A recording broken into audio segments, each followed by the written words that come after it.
The dragons of the lands between were not always the powerful ancient beings we know. Their origins trace back to a primordial era before the Erdtree's influence, suggesting a much older, forgotten world. Long before the golden light of the Erdtree bathed the realm in its radiance, before the greater will imposed its order upon the land, there existed a time of raw, untamed creation, a churning epic where life itself was molten and formless, where stone dragons ruled the skies with scales harder than any metal forged by mortal hands, and where the very concept of death, as we understand it, had not yet taken root. These creatures were not mere beasts or monsters to be slain for glory. They were the apex of an entire cosmology, the living embodiments of an age that predates the gods themselves, beings who commanded storms and lightning not through sorcery or incantation, but through the primal authority of their existence. To see a dragon in the lands between today, whether it is the mournful Grail surrounded by her diminished offspring, the fearsome Aegil lurking in the waters of Limgrave, or the spectral echo of the dragon lord Placidusax hidden beyond time itself, is to witness the last remnants of a civilization that once stood unchallenged, now reduced to scattered survivors clinging to the edges of a world that has moved on without them. Yet their story is not simply one of decline and extinction, but a complex saga of war and alliance, of betrayal and communion, of transformation and degeneration, a narrative woven into the very fabric of the lands between's history and inextricably linked to the rise and fall of empires, the ambitions of demigods, and the hunger of those who would consume dragon flesh to claim even a fragment of their terrible power.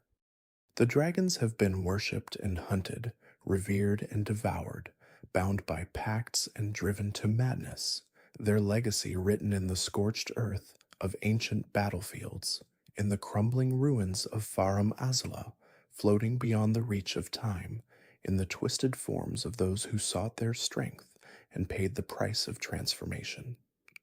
This is a history that spans from the primordial crucible, where all life blended together in chaotic harmony, through the cataclysmic war that saw the Golden Order clash against Scale and Fang, to the desperate rituals of the Dragon Communion, where men and women carve out still beating hearts and consume them in dark sacrament, seeking to bridge the gap between mortal flesh and draconic might.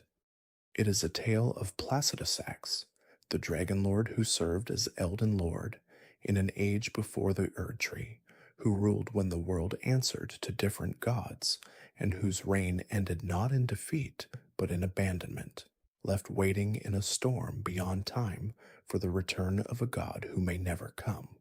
It is the story of Fortissax, the mightiest of warriors, who fought alongside the Golden Order and forged a bond of friendship with Godwyn the Golden so profound that even death could not sever it, who now battles endlessly within the Prince of Death's corrupted dream, trying in vain to hold back the spread of Deathblight from the one he called companion. It encompasses the tragedy of Lanceax and her kin who walked among humans, who taught their prayers and incantations to mortal knights, who believed in the possibility of coexistence, only to see that dream crumble as the war ground on and trust eroded into enmity. You will learn of Grandsax, whose assault on Landell stands as the only time in history that the capital's walls were breached, a desperate strike that failed but left its mark forever in the form of a massive spear jutting from the city's heart, a monument to draconic fury and the high water mark of their resistance against the Erdtree's expansion. The chronicle extends to the humiliating fate of the magma worms, once proud dragons who sought the power of smithing and civilization, who abandoned their draconic nature to pursue knowledge and craft, only to find their bodies betraying them, degenerating into serpentine mockeries of their former glory, condemned to dwell in caves and ruins, their minds slowly eroding as molten rock consumes them from within. It reveals the dark practices of the Dragon Communion, the heretical churches hidden in fetid swamps and isolated islands where desperate, tarnished, and ambitious cultists gather to partake in the forbidden sacrament, consuming dragon hearts to gain their powers, while knowing full well that each bite, each swallowed piece of that ancient flesh, brings them one step closer to the same fate as the magma worms, their humanity slowly peeling away as scales begin to emerge and their thoughts turn bestial. The narrative encompasses Exix and his scarlet rot, a dragon corrupted by the same plague that devastated Caelid, now a flying vector of decay whose very presence spreads death and disease, a once noble creature reduced to a carrier of Millennia's curse. It includes the mysterious Adula, who serves Rani the Witch with a loyalty that transcends the ancient enmities, a dragon who has chosen a side in the conflicts of demigods and pursues her mistress's enemies with cold, calculated fury, breathing frost instead of flame, and demonstrating that dragons are not merely beasts of instinct, but beings capable of choice, allegiance, and perhaps even ideology. There is Borealis, the freezing fog, haunting the mountain tops of the giants, a creature adapted to the harshest environment in the lands between, proof that dragons did not merely rule in a single golden age, but spread across every climate and terrain, evolving and specializing, becoming part of the ecosystem itself.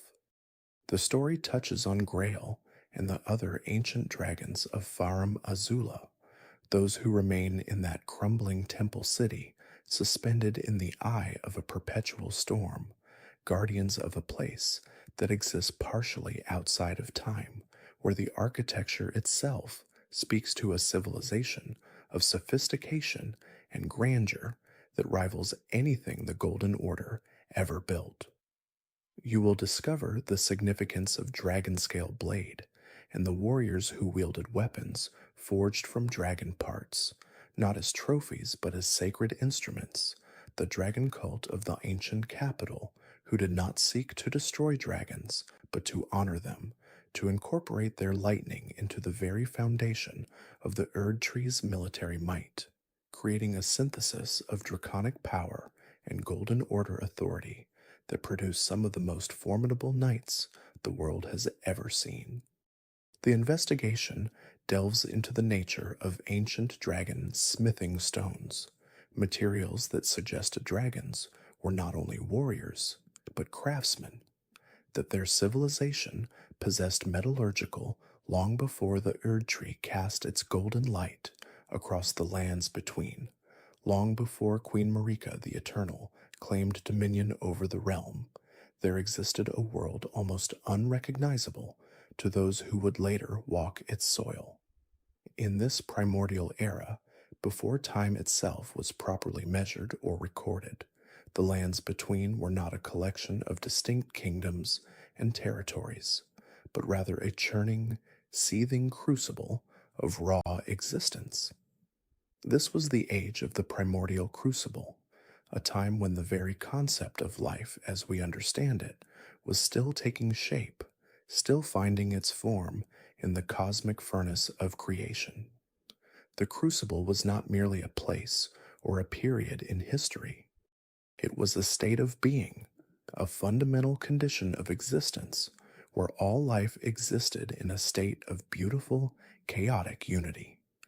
Imagine, if you will, a world where the boundaries between one creature and another had not yet solidified, where the distinctions we take for granted today, the difference between beast and man, between plant and animal, between earth and flesh, simply did not exist. In the crucible, all forms of life were intertwined, blended together in combinations that would seem impossible or monstrous to later eyes. A creature might possess the horns of a ram, the wings of a bird, the tail of a serpent, and the torso of something approaching human form, all seamlessly integrated into a single living being. This was not aberration or mutation. This was simply the nature of life itself in those ancient days. The crucible served as the wellspring from which all subsequent life would eventually emerge. It was a source of primordial power so vast and fundamental that echoes of it would persist throughout all the ages to come. Even in the time of the Erdtree, thousands of years later, certain aspects of the crucible would remain, hidden in the deepest parts of the world, manifesting in what later scholars and knights would call the Crucible Knights, warriors who bore aspects of this ancient power in their very flesh. The crucible's energy was raw and untamed, neither good nor evil, neither order nor chaos, but something that existed before such distinctions had meaning. It was pure potential, pure life force, waiting to be shaped and directed by those strong enough to harness it. Into this primordial world came the ancient dragons, and with them the first true order the lands between had ever known. These were not the lesser drakes or wyverns that would later populate the realm, not the degraded descendants that future Tarnished would encounter in caves and ruins. The ancient dragons were beings of supreme majesty and power, creatures whose very existence seemed to transcend the normal rules of mortality and decay. Their scales gleamed with a peculiar stone-like quality, harder than any armor that human hands would later forge, and their bodies crackled with red lightning, a form of elemental fury distinct from the golden lightning that would come with the age of the Erdtree, or the violet death lightning that would mark the fall of Godwyn the Golden. At the apex of dragon society stood Dragon Lord Placidusax, a being of such immense power and authority that he claimed the title of Elden Lord, the first to ever bear that name. Placidusax was no mere king or chieftain. He was a lord in the truest, most absolute sense, a sovereign whose dominion was recognized not just by his fellow dragons, but by the fundamental forces that governed reality itself. His body was a testament to his power, a massive form that would later be found coiled in a place outside of time itself, in crumbling Farum Azula, that ancient dragon city that floats in eternal storm beyond the normal flow of temporal existence. In his prime, Placidusax possessed not 2 heads but 5, each one a seat of consciousness and will, each one capable of channeling the devastating power of ancient dragon lightning. But Placidusax did not rule alone, or by his own authority. He served as Elden Lord to an outer god, one of those cosmic entities that exist beyond the lands between, beyond the physical world entirely, reaching down from whatever incomprehensible realm they inhabit to shape the destiny of mortal and immortal alike. The identity of this god remains one of the great mysteries of the ancient world. It was not the greater will, that entity which would later select Queen Marika and establish the Golden Order. It was not the frenzied flame, not the formless mother who would grant power to the blood-soaked Moog, not the wrought goddess who would claim millennia as her vessel. This was another god entirely, one whose name has been lost to the depths of time, whose nature and desires remain unknown to all but perhaps Placidusax himself. What we do know is that Placidusax had a divine consort, a being intimately connected to the outer god he served, perhaps an avatar or manifestation of that god, perhaps the god itself taking physical or semi-physical form. This consort was central to Placidusax's authority and to the order that the dragons had established. But something went terribly wrong. The consort fled, or was lost, or perhaps was destroyed by some catastrophic event that the fragmentary records of that ancient time cannot properly convey. The loss was so profound, so devastating to Placidusax, that the Dragon Lord would eventually retreat from the world entirely, coiling his massive form in a place beyond time, waiting through endless ages for the return of a consort who would never come. Two of his 5 heads would be torn away, whether in battle or through some other calamity, leaving only stumps where once had been seats of divine consciousness. The power of the ancient dragons was not merely a matter of size or strength, though they possessed both in abundance. Their true might was rooted in their scales, those remarkable plates of armor that covered their bodies from snout to tail. Dragon scales were said to be as hard as stone, and indeed, they possessed a quality that seemed more mineral than organic, as if the dragons were living sculptures carved from some primordial rock that predated the mountains themselves. These scales were not simply protective covering. They were conduits and repositories of power, imbued with the energy of the crucible itself. The crucible's chaotic, creative force had somehow been crystallized and stabilized in dragon scale, granting these creatures durability that bordered on the absolute. Weapons would shatter against their hides. Magic would dissipate across their armored forms. Only the most powerful attacks, delivered with legendary weapons or channeled through equally legendary sorceries, could hope to pierce a dragon's natural defenses. This connection to the crucible granted the ancient dragons another extraordinary quality beyond their physical might. They were, for all practical purposes, immortal. Their lives were tied not to the fragile thread of biological processes, but to the very fabric of the lands between itself, to the fundamental structures of reality in that realm. A dragon could not simply die of old age or disease. Their existence was woven into the world at a level far deeper than mere flesh and blood.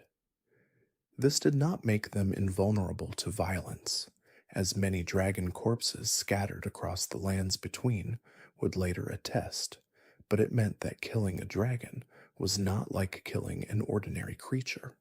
It required extraordinary effort, extraordinary power, and even then, the dragon's essence would linger, its heart continuing to pulse with residual power long after the body had stilled.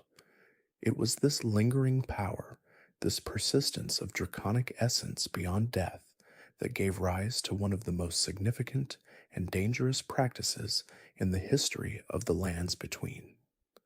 Dragon communion, the ritual consumption of dragon hearts to absorb their power, originated in this primordial era. The exact circumstances of its first occurrence are lost to history, but we can imagine the scene. A warrior, perhaps one of the first truly distinct human or human-like beings to emerge from the crucible's undifferentiated mass, stands over the corpse of a fallen dragon. Perhaps the dragon had been killed in territorial conflict with another of its kind, and perhaps it had been brought down by some now forgotten calamity.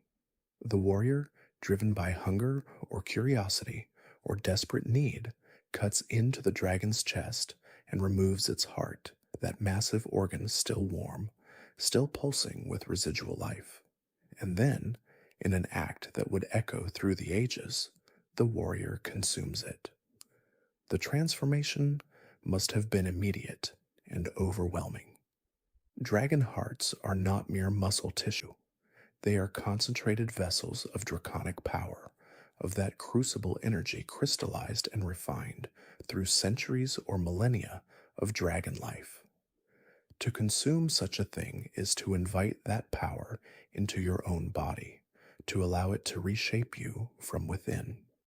The early practitioners of dragon communion would have felt their bodies changing, their flesh taking on aspects of the dragons whose hearts they had consumed. Scales might erupt across their skin. Their eyes might begin to glow with draconic fire. Their breath might carry the scent of lightning and ancient stone. And with these physical changes would come power, genuine draconic power, the ability to channel the same devastating attacks that the dragons themselves wielded. But dragon communion was never without cost. The dragons were not simply powerful creatures. They were beings whose existence was fundamentally different from that of humans or other mortal races. To take their power into yourself was to invite that fundamental difference into your own being, to blur the line between human and dragon in ways that could never be fully reversed. Those who practiced dragon communion extensively would find themselves changing in ways both obvious and subtle, their humanity gradually eroding as draconic nature asserted itself. Some would embrace this transformation, seeking to become more dragon than human, pursuing ever greater power regardless of the cost. Others would struggle against it, trying desperately to maintain their original form and identity, even as the dragon hearts they had consumed worked their inexorable changes. This practice of consuming dragon hearts and channeling their power allowed warriors to gain draconic attributes that fundamentally altered their physical forms and capabilities. Those who partook in the dragon communion would manifest breath attacks, exhaling gouts of flame or crackling lightning that mimicked the devastating elemental assaults of the dragons themselves. Their skin would harden, taking on a scaled, almost stone-like quality that could turn aside blades and arrows. Some practitioners found their very eyes transforming, adopting the reptilian appearance of their draconic idols. These changes were not merely cosmetic. They represented a fundamental rewriting of the warrior's essence, a blending of human and dragon that brought both tremendous power and a terrible price. The more one indulged in dragon communion, the more pronounced these changes became, until the line between human and beast grew perilously thin. Eventually, those who consumed too many hearts would lose themselves entirely, their minds succumbing to bestial hunger as their bodies completed the transformation into something no longer recognizably human. These unfortunates became the magma worms, creatures trapped between forms, forever cursed by their ambition to claim draconic might. The ancient dragons were worshipped by some early inhabitants of the lands between, who saw in these magnificent beings the very embodiment of perfection and eternal power.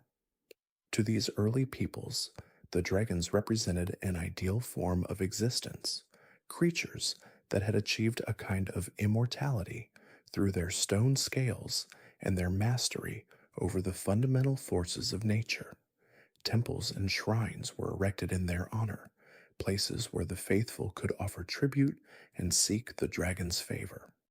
The worship of dragons was not a unified religion with codified texts and hierarchies, but rather a collection of practices and beliefs that varied among different groups and regions. Some communities saw the dragons as distant, godlike entities to be revered from afar.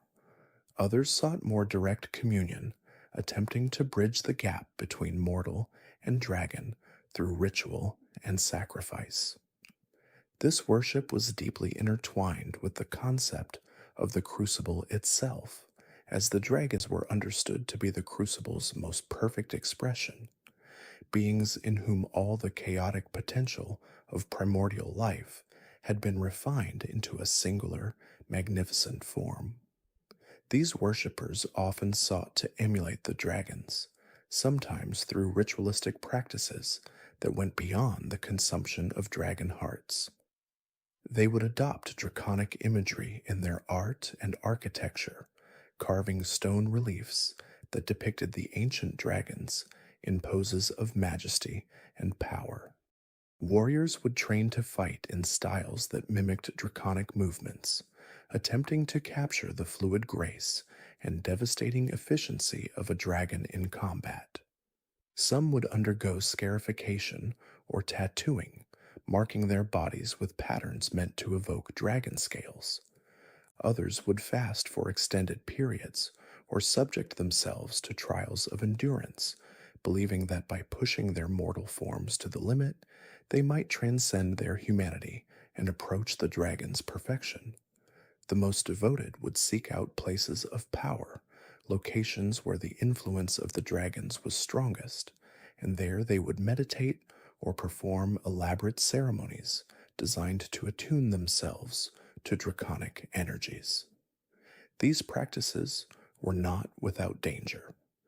The line between reverence and obsession was easily crossed, and many who sought to become like the dragons instead lost themselves in the pursuit, their identities fragmenting as they tried to reshape their fundamental nature. The dragon's reign was characterized by their immense power and their connection to the primordial crucible, a connection that gave them authority over the very fabric of existence in the lands between. The ancient dragons did not rule through conquest or subjugation in the traditional sense. Their dominion was more fundamental than that.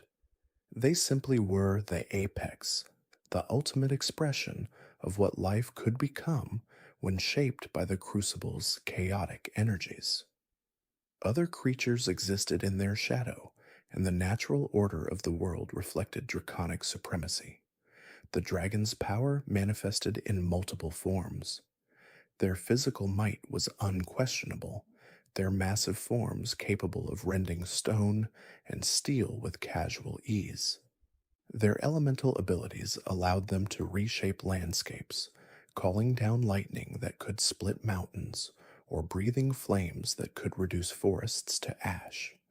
But beyond these obvious displays of force, the dragons possessed a deeper connection to the fundamental laws of reality. They understood the currents of power that flowed through the world, the invisible threads that connected all living things back to the crucible from which they had emerged. This understanding gave them a kind of authority that transcended mere strength. When a dragon spoke, reality itself seemed to listen. Farum Azula, a city beyond time, served as the seat of Dragon Lord Placidusax's power, a magnificent stronghold that embodied the dragon's mastery over both the physical and metaphysical realms. The city was an architectural marvel, its structures carved from stone and precious metals, designed on a scale that reflected the massive forms of its draconic inhabitants. Great platforms extended out into empty space, supported by engineering that defied conventional understanding. Towers rose toward the heavens, their peaks lost in perpetual storm clouds that crackled with lightning. The city was not merely a dwelling place, but a statement of dominance, a physical manifestation of the dragon's supremacy over the lands between. At its heart lay the throne of Placidusax, a seat of power from which the Dragon Lord presided over his domain. The throne room itself was a space of overwhelming grandeur, its dimensions vast enough to accommodate the largest of the ancient dragons. Here, Placidusax would hold court, receiving tributes and dispensing judgment, his multiple heads surveying all who approached with eyes that had witnessed the birth of the world itself. Farum Azula existed in a state of temporal flux, outside the normal flow of time, a phenomenon that set it apart from every other location in the lands between. The city did not simply endure through the ages. It existed simultaneously across multiple points in time, its stones remembering both the distant past and possible futures. This temporal anomaly was not accidental, but rather a deliberate manifestation of the dragon's power and their understanding of reality's deeper structures. By placing their seat of power outside time's conventional progression, the dragons ensured that Farum Azula would endure regardless of what changes swept across the mortal world below. Visitors to the city, if any mortal could even reach its heights, would experience this temporal distortion firsthand. Time might move faster or slower than expected, or seem to loop back upon itself. Structures might appear whole in one moment and ruined in the next, as different temporal states overlapped and intersected. This quality made Farum Azula both a fortress and a sanctuary, a place where the dragons could retreat from the world's changes, observing the flow of history from a position of eternal stability. The dragon's civilization was advanced, possessing knowledge of the fundamental forces of the world that far exceeded anything achieved by the mortal races that would later inhabit the lands between. The ancient dragons understood the nature of lightning not merely as a destructive force, but as a fundamental principle of reality, a manifestation of pure energy that could be shaped and directed through will and understanding. They had mapped the invisible currents of power that flowed through the earth and sky, learning to tap into these currents to fuel their own abilities. Their knowledge extended to the nature of stone and metal, allowing them to work these materials in ways that seemed impossible, creating structures that defied gravity and weapons that could channel elemental fury. They understood the relationship between physical form and spiritual essence, recognizing that the body was merely one expression of a deeper, more fundamental self. This knowledge informed their approach to existence itself. The dragons did not simply live in the world, they shaped it, bending reality to conform to their understanding of how things should be. Their civilization was built upon this foundation of deep knowledge, every aspect of their society reflecting their mastery over the fundamental principles that governed existence. The concept of the Elden Ring as a fundamental order may have existed in a different form during this era, though the specifics of how the dragons understood and interacted with this cosmic structure remain shrouded in mystery. The Elden Ring, as it would later be known under the Golden Order, represented the underlying rules and principles that governed reality in the lands between. But before the arrival of the Greater Will and the establishment of the Erdtree, this fundamental order likely took a different shape, one more aligned with the primordial nature of the crucible and the draconic understanding of existence.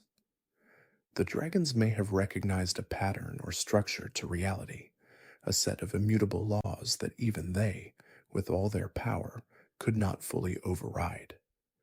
This proto-order would have been less rigid than the Golden Order that followed, more fluid and adaptable, reflecting the chaotic yet vital nature of the crucible itself. Placidusax, as Elden Lord, would have served as the guardian and interpreter of this order, his role similar to that of later Elden Lords, but oriented toward maintaining the balance between the crucible's creative chaos and the need for some degree of stability and structure. The dragon's rule predates the arrival of the Erdtree and the Golden Order, establishing them as the original dominant force in the lands between long before the cosmic powers that would later reshape the world made their presence known. This chronological precedence is crucial to understanding the full scope of the lands between's history. The dragons were not merely one power among many. They were the first true civilization, the first beings to impose order and meaning upon the primordial chaos of the crucible. Their reign set precedents and established patterns that would echo through all the ages that followed, even after their power had waned and new orders had risen to replace them. The knowledge they accumulated, the structures they built, and the fundamental changes they made to the nature of the lands between could not be entirely erased or overwritten by later powers. Traces of draconic influence persisted, woven into the very fabric of the world, waiting to be rediscovered by those who knew where to look. The primordial crucible eventually began to differentiate, leading to the emergence of distinct life forms that moved away from the blended, chaotic nature of crucible life toward more specialized and defined shapes. This differentiation was a gradual process, occurring over vast stretches of time, but its effects were profound and irreversible. Where once the crucible had produced beings that combined multiple traits and characteristics in seemingly random combinations, now life began to settle into more stable patterns. Species emerged with consistent forms that bred true, passing their characteristics reliably to their offspring. The wild diversity of the crucible's early expressions gave way to a more ordered biological landscape. This change was not entirely natural. The presence of the ancient dragons and their imposition of structure upon the world may have influenced the crucible's evolution, encouraging it toward greater stability and predictability. As distinct life forms emerged, they filled different ecological niches, creating a complex web of relationships and dependencies. The world became less chaotic, but also less malleable, its potential for radical transformation diminishing as forms became fixed and patterns became established. The decline of the ancient dragon's absolute rule began with the departure of Placidusax's god, in an event that shattered the foundation upon which draconic supremacy had been built.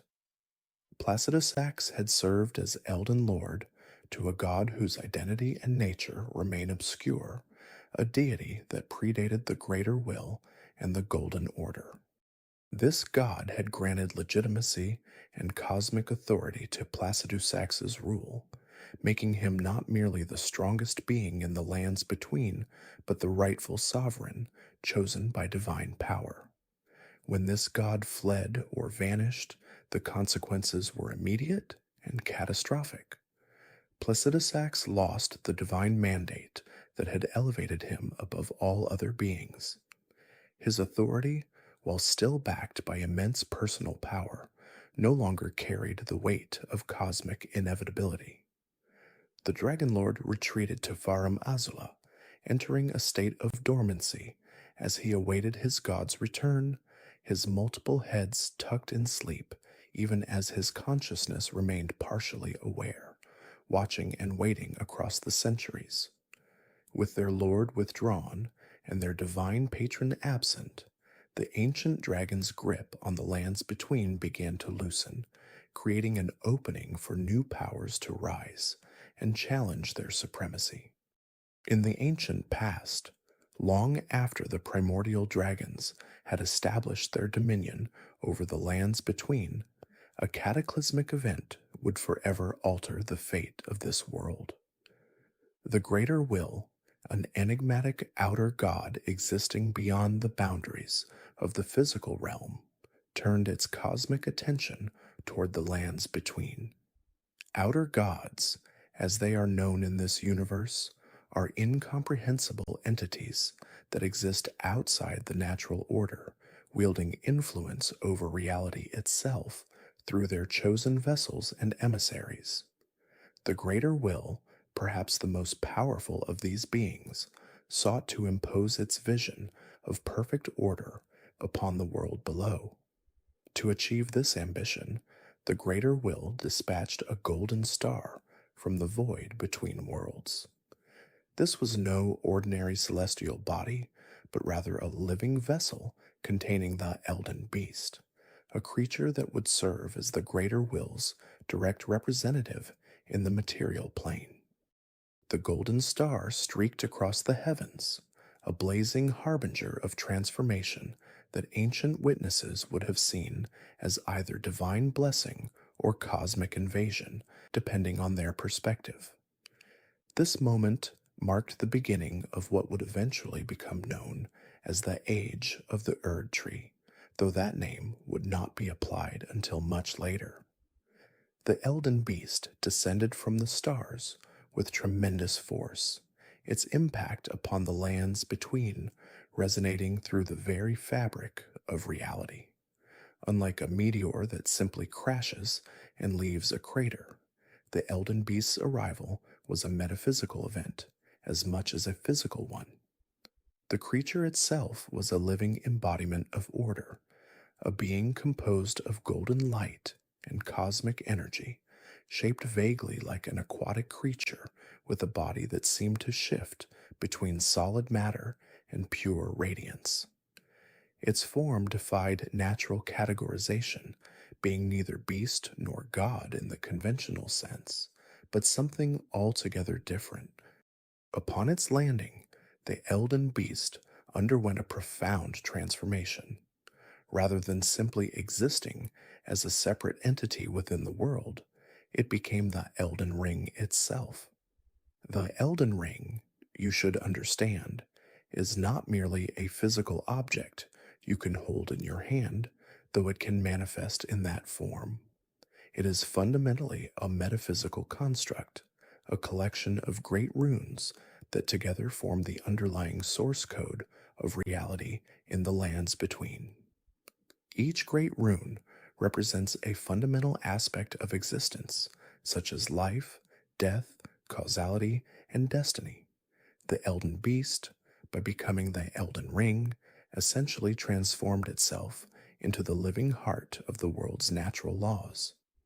This transformation established what would come to be called the Golden Order, a comprehensive system of rules and principles that governed everything from the cycle of life and death to the behavior of gravity and time itself. Before the Golden Order, the world operated according to the more chaotic and primal laws of the Crucible, where life was wild, unpredictable, and constantly intermixing. The Golden Order brought structure, hierarchy, and predictability. It separated things that had once been blended together. It created clear distinctions between life and death, between noble and base, between gold and shadow. The Elden Ring's influence began to radiate outward from the point where the Elden Beast had landed, fundamentally reshaping the laws that governed the lands between. Death, which had previously been an absolute and final state, became something that could be controlled and manipulated through the Golden Order's power. Souls that once would have dispersed or moved on to whatever afterlife awaited them now found themselves drawn back toward the light of grace, the golden guidance that emanated from the Elden Ring itself. This grace would touch certain individuals, granting them a form of immortality and binding them to the Golden Order's design. From the Elden Ring itself, nourished by its power and serving as its physical manifestation in the world, the Erdtree began to grow. The Erdtree was not a tree in the conventional botanical sense, though it resembled one in form.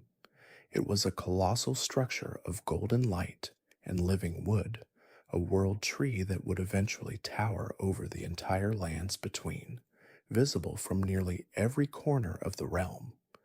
Its roots spread deep into the earth, connecting to the network of catacombs and underground chambers that honeycombed the land. Its branches reached toward the heavens, as if yearning to reconnect with the cosmic void from which the Elden Beast had descended. As the Erdtree grew, its influence spread across the lands between, like golden dawn breaking over a dark landscape. The tree's light touched everything, transforming the fundamental nature of the world beneath its boughs. Creatures that bathed in its radiance found themselves changed, their forms becoming more refined, more orderly, more aligned with the Golden Order's vision of perfection. The wild, chaotic energy of the Crucible began to recede, pushed back by the Erdtree's golden glow.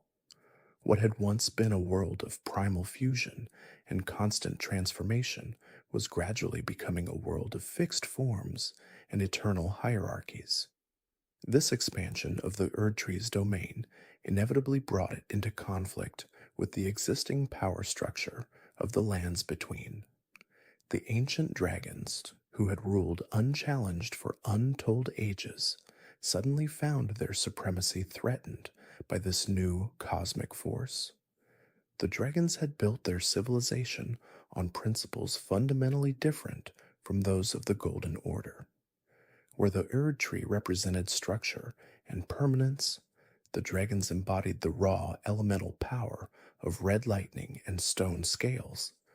Their rule had been absolute, enforced through overwhelming might and the wisdom of ages, but it had also been part of the natural order that preceded the Greater Will's intervention. The dragons were led by Dragon Lord Placidusax, a magnificent creature who served as both king and high priest to his kind. Placidusax was no ordinary dragon. He possessed multiple heads, each one capable of independent thought, yet unified in purpose, and his body was covered in scales that seemed to be composed of crystallized time itself. As Elden Lord of his age, Placidusax held a position of supreme authority, ruling not just through strength, but through divine mandate. He was the bridge between the dragons and their god, the intermediary through whom divine will flowed into the material world. The ancient dragons, you see, worshipped their own outer god, a deity whose name has been lost to history or perhaps deliberately erased from all records. This unnamed god had granted the dragons their dominion over the lands between, just as the Greater Will would later grant authority to its own chosen champions. The dragon's god represented principles and powers different from those of the Greater Will, though what exactly those principles were remains a matter of speculation. Some scholars suggest this god embodied the concept of eternal, unchanging stone, while others propose it represented the raw, destructive power of storms and lightning. But at some point during or shortly after the Elden Beast's arrival, something catastrophic occurred.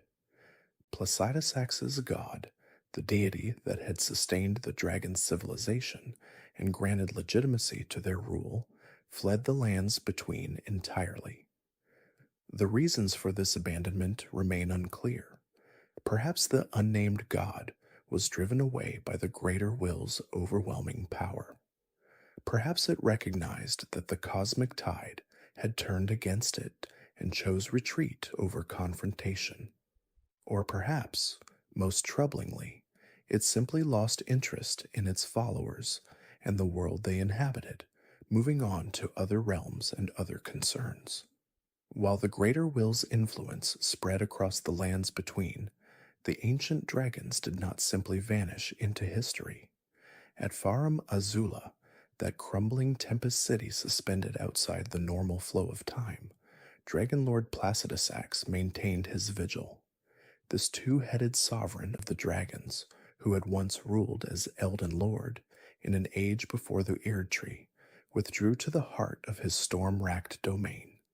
There, in a place where past, present, and future collapsed into a single, eternal moment, Placidusax entered a state of patient dormancy. He awaited the return of his god, the deity who had fled or abandoned the world in ages past, leaving the dragons without their divine patron. The Dragon Lord's massive form curled upon itself in the depths of Farum Azula, his consciousness stretched across centuries, perhaps millennia, holding fast to the hope that the god who had once elevated dragonkind to supremacy would one day return and restore the old order. This waiting was not mere stubbornness or denial. Placidusax understood something fundamental about the nature of divinity and power in the cosmos. Gods could depart, but they could also return. The greater will had arrived and established its presence? Yes, but the Dragon Lord had witnessed the rise and fall of cosmic powers before. His patience, was the patience of stone and storm, of creatures who measured time in geological epochs rather than mortal lifespans.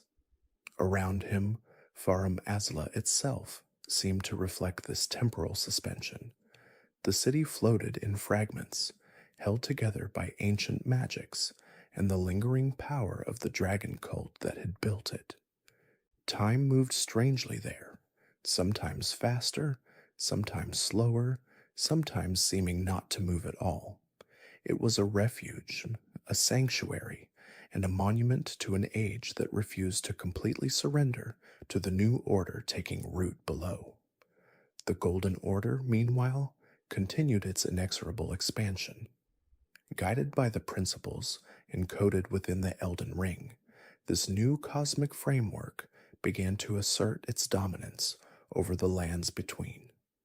The Golden Order was not simply a religion or a political system, though it would become both. It was a fundamental restructuring of reality itself, a set of laws that governed everything from the cycle of life and death to the very nature of existence. The Greater Will, working through the Elden Ring and its chosen agents, sought to establish a new order based on its own principles. These principles emphasized hierarchy, eternal life for the worthy, and the supremacy of gold as both a literal substance and a metaphysical concept. Gold became sacred, the color of divinity itself, and the Erdtree's golden light was understood as the visible manifestation of the Greater Will's grace. This nascent golden order began laying the groundwork for what would become centuries of dominance. The foundations were philosophical as much as physical. The concept of grace, that golden guidance that would later direct champions and heroes, began to take shape. The idea that death could be controlled, even conquered, through the power of the Erdtree started to permeate the consciousness of those living in the lands between.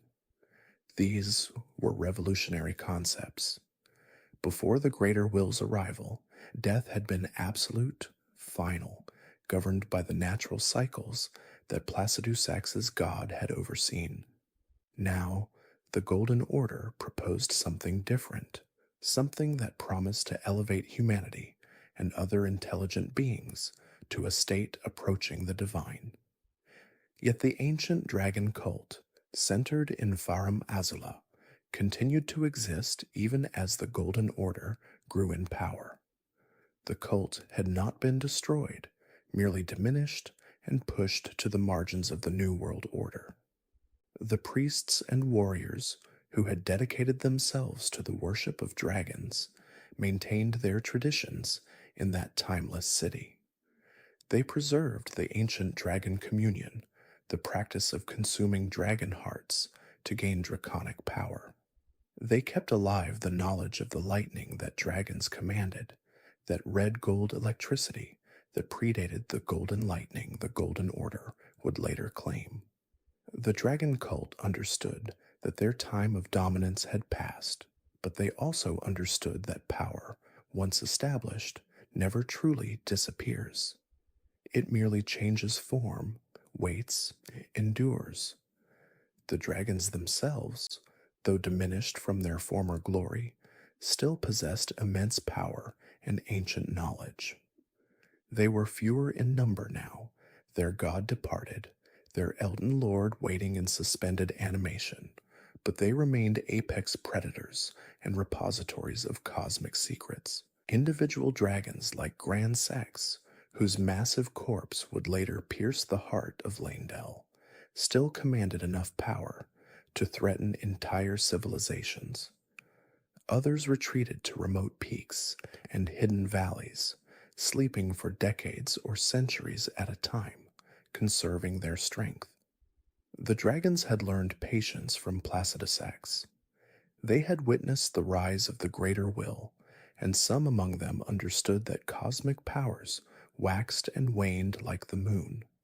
The greater will's ascendancy might last 1,000 years or 10,000, but nothing in the cosmos remained unchanged forever. The knowledge the dragons possessed was particularly significant. They remembered the age before the Erdtree, before the greater will, before the Golden Order. They knew the true nature of the Elden Ring, that it was not the first cosmic ordering principle and would not be the last. They understood death in its original form, before it was bound and controlled by the Golden Order's machinations. This knowledge made them dangerous to the emerging order, but it also made them valuable. Some among the nascent Golden Order recognized that dragon wisdom might be harnessed, that the ancient dragon cult's practices might be adapted to serve the new regime. These early seeds of cooperation would eventually blossom into the dragon communion practiced by later knights and champions, though that development lay far in the future. The Erdtree itself continued its transformation of the lands between. Its roots, both literal and metaphysical, began to permeate the very fabric of the world. Where the roots touched, reality itself seemed to shift, becoming more aligned with the greater will's vision. The roots drew sustenance from the land, but they also gave something back. Life flourished near the Erdtree in ways it had not before.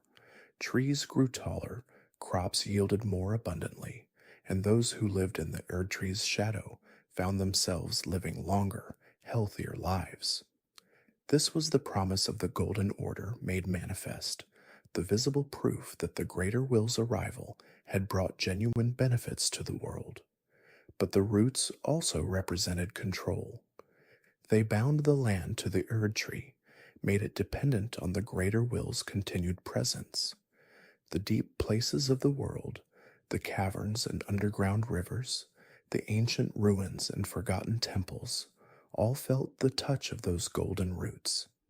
They grew everywhere, unstoppable, inevitable, transforming the lands between into something fundamentally different from what it had been. The old world, the world of dragons and their departed god, was being literally overgrown, covered over, replaced by something new. The arrival of the greater will marked a significant shift in the cosmic balance of power, one that would echo through all the ages to come. The dragons had ruled through raw power and ancient right. The greater will ruled through cosmic law and the promise of transcendence. This was a different kind of dominance, more subtle in some ways, more absolute in others.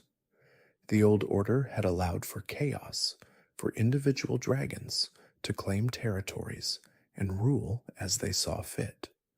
The Golden Order promised something more organized, more controlled, a hierarchy that extended from the greater will itself down through every level of existence. It was the difference between the wild storm and the cultivated garden, between freedom and security, between the ancient and the eternal. As the Golden Order began its ascent, the lands between were far from unified. Our journey through the Elden Ring timeline now brings us to a period known as the Ancient Past, specifically the Dragon War. This monumental conflict predates the Erdtree's absolute dominion, and it marks a pivotal shift in power. Before the golden boughs stretched across the sky, before Marika's reign, the ancient dragons, formidable and awe-inspiring, held sway over the lands between. Their capital, a floating city of fractured stone and ancient magic, was Farum Azula, a place now broken and drifting through time itself, a testament to the cataclysmic events that unfolded. At the apex of this draconic society stood Dragon Lord Placidusax. He was, in essence, the Elden Lord of his era, a being of immense power and antiquity. Placidusax's form, even in its ruined state in the present day, speaks volumes of his former glory. He possessed multiple heads, though some have been lost to the ravages of time and battle, leaving only the withered stumps as grim reminders. His existence was, and remains, a vigil, an eternal wait for the return of his absent god, a deity whose identity and fate are shrouded in the mists of the deepest past, hinting at a cosmic order even older than the dragons themselves. This devotion to an unseen, unnamed power suggests a profound spiritual depth within the ancient dragon culture, one far removed from the more structured pantheons that would later emerge. The dragons in their prime practiced a unique form of faith, a dragon cult that centered around the worship of a great ancient dragon and the primordial crucible. The great ancient dragon, while not explicitly named, is likely the very god Placidusax awaits, the progenitor of their kind, or perhaps an abstract concept of draconic divinity itself. The primordial crucible, on the other hand, is a more tangible, albeit still mysterious concept. It represents the undifferentiated, primal form of the Erdtree, a swirling, chaotic amalgamation of life and energy from which all things, including the Erdtree itself, are said to have sprung. The dragon's reverence for this crucible suggests an understanding of the fundamental forces of creation, a spiritual connection to the very genesis of life in the lands between. Their scales, their breath, their very essence were intrinsically linked to this primordial power, granting them immense resilience and destructive capabilities. This faith wasn't merely ritualistic, it was ingrained in their biology, their magic, and their societal structure, providing a bedrock for their dominance. But the winds of change were stirring. The greater will, an outer god, a cosmic entity of immense power that exerts its influence across the cosmos, had set its sights on the lands between. It sought to establish its dominion, to impose its own order upon this vibrant yet seemingly chaotic world. To achieve this, the greater will required an emissary, a champion to enact its will. Its choice fell upon Queen Marika, a figure destined to become the central deity of the Golden Order.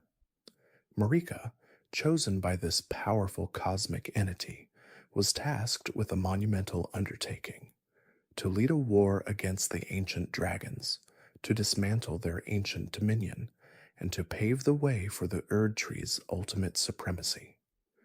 This wasn't merely a territorial dispute. It was a clash of cosmic wills, a struggle between ancient power and nascent ambition, orchestrated by an unseen hand. Marika, empowered and guided by the greater will, did not shy away from this daunting task. She marshaled her forces, a nascent army that would eventually grow into the formidable Golden Order. Her first and most celebrated Elden Lord, Godfrey, was a key figure in this devastating conflict. Godfrey, known for his unparalleled strength and ferocity, was a warrior without peer. His legend was forged in the fires of the Dragon War, where he personally slew countless dragons, his axe cleaving through their ancient hides, his roars echoing across the battlefields. He was a force of nature, a living embodiment of the greater will's ambition, and his presence on the battlefield was a harbinger of doom for the ancient beasts. His victories were not just military triumphs, they were symbolic assertions of the new order's power over the old. Fighting alongside Godfrey were his loyal warriors, the Tarnished. These individuals, though not yet fully imbued with the grace that would later define their lineage, were already demonstrating their extraordinary strength and resilience. They were the vanguard of the Golden Order, facing down colossal beasts with courage and unwavering resolve. The Tarnished, under Godfrey's command, proved instrumental in turning the tide of the war, their ferocity matching that of their leader. They were a diverse group, hailing from various corners of the lands between, united by their loyalty to Godfrey and their shared purpose in establishing Marika's reign. Their struggles against the ancient beasts honed their skills and forged their legends, laying the groundwork for their future role in the lands between. This war, therefore, was not just a conflict between dragons and gods, but also a proving ground for the mortal champions who would shape the destiny of the realm. The Dragon War was a brutal and destructive conflict, a cataclysm that reshaped the very landscape of the lands between. The scars of this war are still visible in the present day, from the shattered remnants of Farum Azula to the dragon-blighted ruins scattered across the continent. Entire regions were laid waste, their ecosystems irrevocably altered by the sheer scale of the battles. The air would have been thick with the stench of ozone and scorched earth, the ground trembling under the impact of colossal bodies, the skies darkened by the wings of warring dragons and the projectiles of Marika's forces. This was not a war of skirmishes, but of epic confrontations, where the fate of entire civilizations hung in the balance. The sheer power unleashed by both sides was immense, leaving behind a legacy of destruction that would endure for millennia. The war was a testament to the raw, untamed power that existed within the lands between, and the profound impact that such conflicts could have on the very fabric of reality. Among the ranks of the ancient dragons, one figure stood out for his unwavering loyalty and formidable prowess: ancient dragon Fortissax. He was not merely a powerful warrior, but a brother to Dragon Lord Placidusax, a testament to his lineage and importance within the draconic hierarchy. Fortissax earned the title of Dragon Lord's Bestial Regent, a designation that speaks to his immense power and his role as a trusted lieutenant to the Elden Lord of his era. His devotion to Placidusax and the ancient ways was absolute, making him a formidable opponent for Marika's forces. His presence on the battlefield was a rallying cry for the dragons, a symbol of their enduring strength and defiance against the encroaching Golden Order. Fortissax's might was legendary, his lightning breath capable of incinerating entire battalions, his physical attacks shattering even the strongest defenses.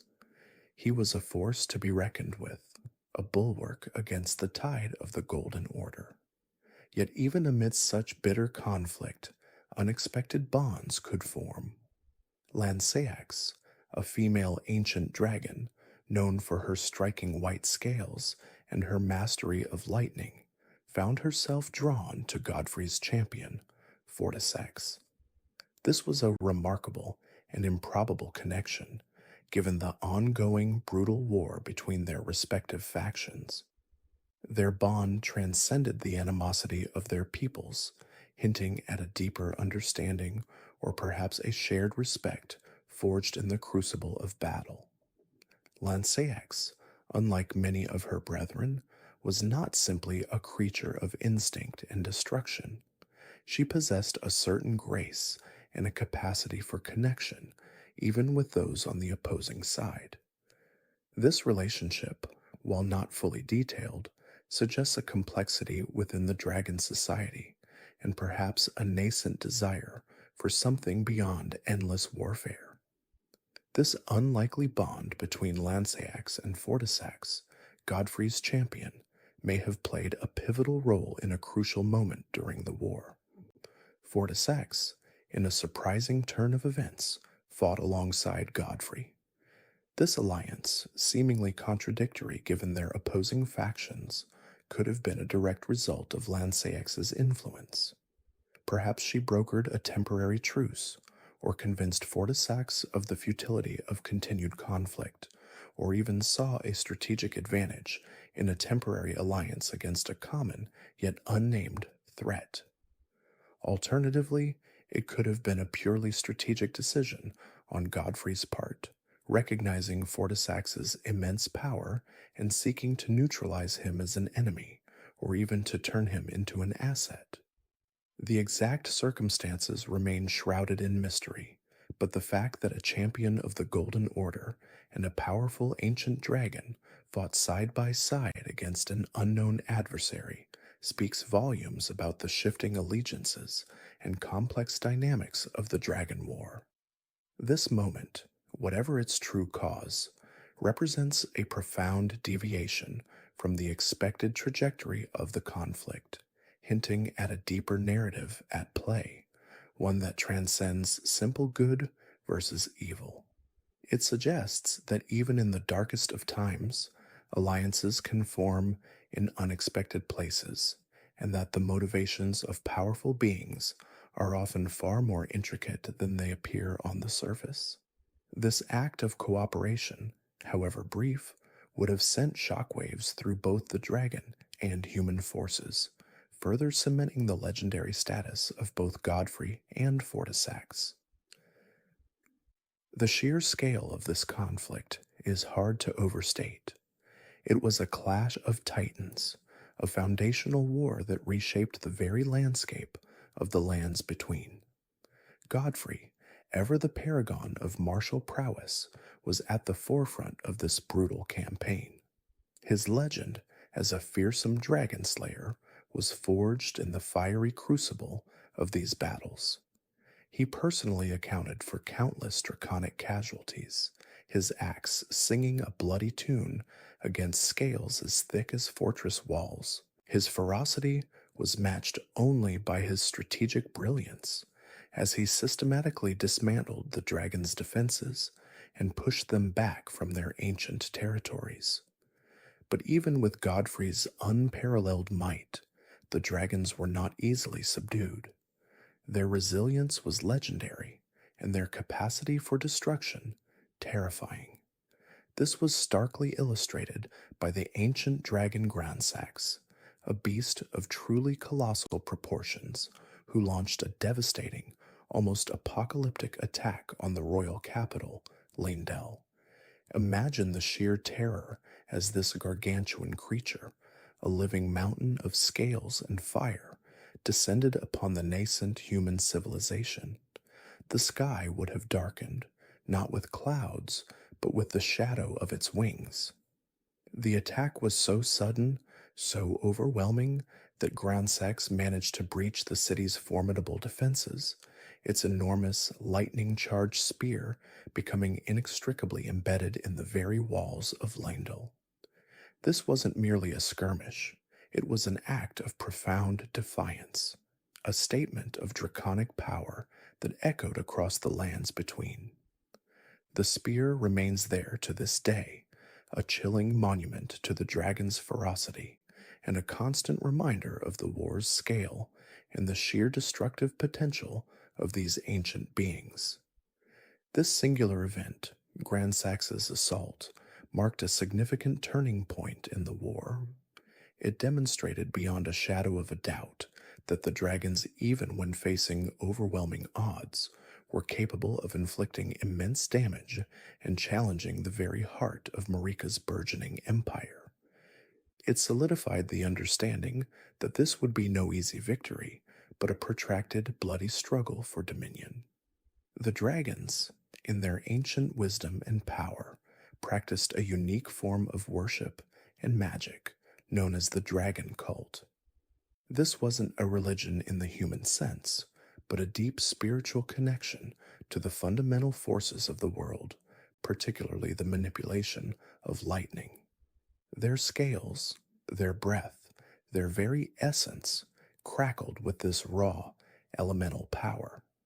They were also deeply connected to the primordial crucible, a concept that represents the undifferentiated primordial state of life, a melting pot from which all creation, including the dragons themselves, is believed to have sprung.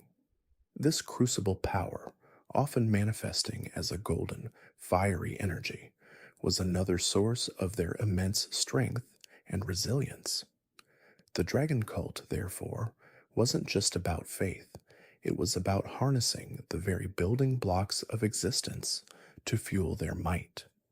Their mastery of lightning, in particular, was a formidable weapon, capable of sundering stone and flesh with equal ease, turning battlefields into crackling, storm-swept arenas. However, against this ancient power, Marika's forces, bolstered and guided by the greater will, systematically dismantled the dragon's power structure. The greater will, an outer god, had chosen Marika as its emissary, granting her and her champions immense power and a divine mandate to establish its golden order. This wasn't just a physical war, it was a spiritual and ideological conquest. Marika's forces, with their unwavering faith and the blessings of the greater will, were able to counter the dragon's elemental magic and chip away at their ancient traditions. They targeted not just the dragons themselves, but also their sacred sites, their sources of power, and their cultural foundations. This systematic approach, rather than simply brute force, proved to be the key to their eventual victory. They understood that to truly defeat the dragons, they had to break their spirit and undermine their ancient ways, not just slay their bodies. Eventually, after countless battles and untold sacrifices, the dragons were largely defeated. Their power, once absolute, was diminished, and their numbers, once legion, were drastically reduced. The war had taken an unimaginable toll on both sides, but the Golden Order, with the greater will's backing, had emerged victorious.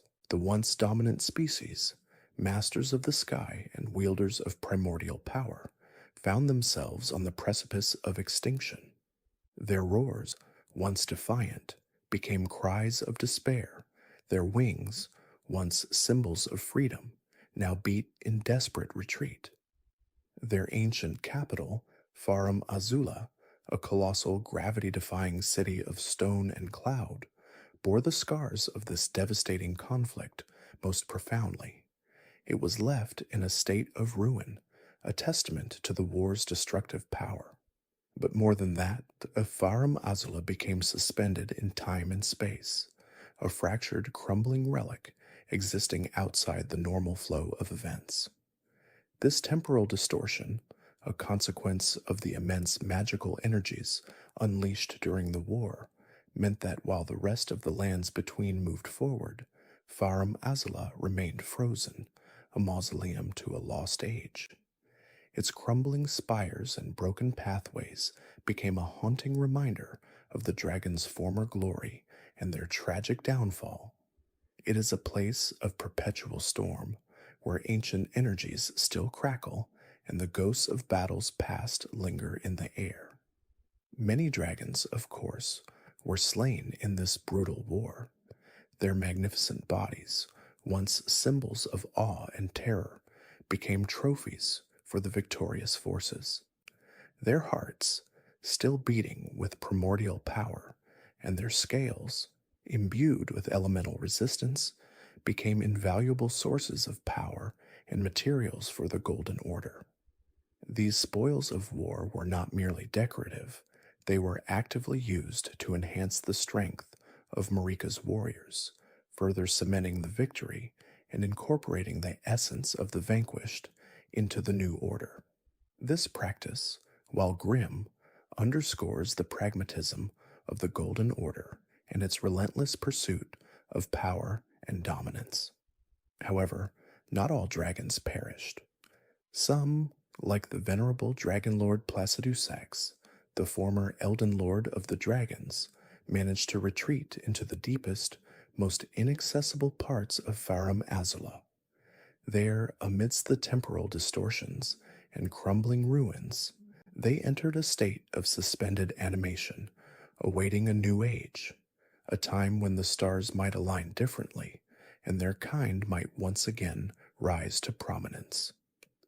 Placidusax, with his multiple heads and ancient wisdom, represents the enduring spirit of the dragons, a silent sentinel waiting for the opportune moment to reclaim what was lost. His retreat wasn't an act of cowardice, but a strategic withdrawal, a desperate hope for future resurgence. He, and others like him, became living relics, embodying the lingering threat and the potential for the dragons to one day return. The defeat of the dragons was a pivotal moment in the history of the lands between.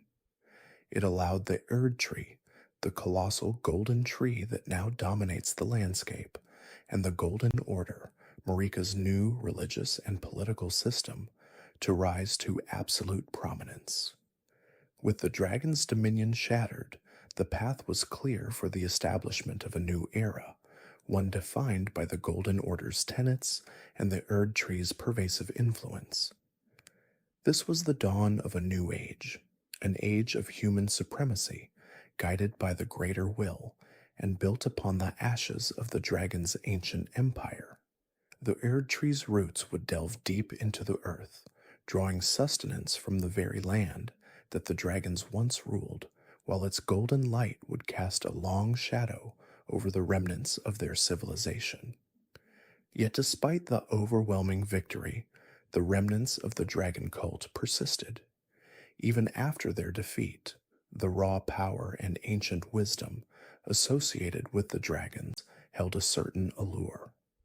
Some humans, perhaps drawn by the sheer power of lightning and the primordial crucible, or perhaps out of a sense of reverence for the fallen giants, began to adopt their faith and powers. This led to the emergence of the Dragon Communion, a practice where individuals would consume the hearts of slain dragons, not just for power, but as a form of ritualistic communion, believing it would grant them draconic abilities. These individuals would often undergo terrifying transformations, their bodies twisting and contorting to reflect the draconic essence they consumed. This practice, while frowned upon by the Golden Order, represented a lingering connection to the old ways, a testament to the enduring influence of the dragons, even in their diminished state. It was a dark echo of a bygone era, a forbidden path to power that would continue to weave its way through the tapestry of the lands between, long after the Great War had ended. The Dragon Communion, therefore, stands as a complex legacy of the conflict, a testament to the allure of ancient power and the enduring, albeit twisted, reverence for the magnificent, terrifying dragons. Having witnessed the devastating fallout of the Dragon War, a conflict that irrevocably altered the landscape of the lands between and shattered the once unquestioned dominion of the ancient dragons, we now shift our focus to the subsequent era, the ancient past, specifically the period marked by the formation of the Pact of the Ancient Dragons. This pivotal moment, occurring long after the initial conflagration, represents a complex and often brutal negotiation for survival in a rapidly changing world. The ancient dragons, once the undisputed rulers of the lands between, those colossal, stone-scaled beings who drew their power from the very fabric of the primordial crucible, found themselves in a state of profound and irreversible decline. Their grand civilization, a testament to their longevity and power, lay in ruins, its remnants scattered and diminished. The Dragon War, a cataclysmic clash that pitted their ancient might against an unknown, external force, had left them broken, their numbers decimated, and their once unassailable authority shattered. Their magnificent cities, carved from the very earth and sky, were now silent monuments to a bygone era, echoing with the ghosts of battles long past. The very concept of their rule, once as immutable as the stone of their scales, had been irrevocably challenged. Amidst this desolation, the figure of Dragon Lord Placidusax, the venerable ruler of the ancient dragons, remained a poignant symbol of their former glory and current despair. He was a being of immense power, a multi-headed titan who once served as the vassal to an outer god, a cosmic entity whose influence shaped the very destiny of the dragons. However, in the wake of the Dragon War, Placidusax found himself abandoned, his god having departed from the lands between for reasons unknown, leaving him in a state of perpetual waiting. This abandonment was not merely a personal tragedy for Placidusax. It was a profound spiritual void for the entire ancient dragon civilization. Their connection to their divine patron, the source of their power and purpose, had been severed, leaving them adrift in a world that was increasingly hostile and alien. Placidusax, therefore, continued his vigil, eternally awaiting the return of his lost god, a silent sentinel in the ruins of his empire, his very existence a testament to the enduring hope and profound loss that gripped his people. His continued presence, despite his diminished state, served as a spiritual anchor for the remaining dragons, a reminder of their lineage and their past glory, even as the present offered little comfort. Concurrently, a new power was ascendant in the lands between, the Golden Order. Under the charismatic and increasingly influential leadership of Queen Marika, a figure destined to become the eternal sovereign of this new age, the Golden Order began its inexorable rise. Marika, a demigod of immense power and strategic acumen, sought to consolidate her dominion, to forge a unified empire under the banner of the Erdtree, the colossal golden tree that would soon become the central symbol of her reign. Her vision was one of order, of a structured society governed by the principles of the greater will, the outer god that had chosen her as its vessel. This vision necessitated the subjugation or integration of all existing powers within the lands between, and the remnants of the ancient dragon civilization, however diminished, represented a significant obstacle and a potential resource. The Golden Order, unlike the scattered and broken forces of the dragons, possessed a clear purpose, a unified ideology, and a rapidly expanding military. Marika's ambitions were not merely philosophical, they were aggressively implemented through the might of her burgeoning military. Her forces, led by the legendary Godfrey, the first Elden Lord and a warrior of unparalleled ferocity and skill, continued to expand their territory and influence with relentless efficiency.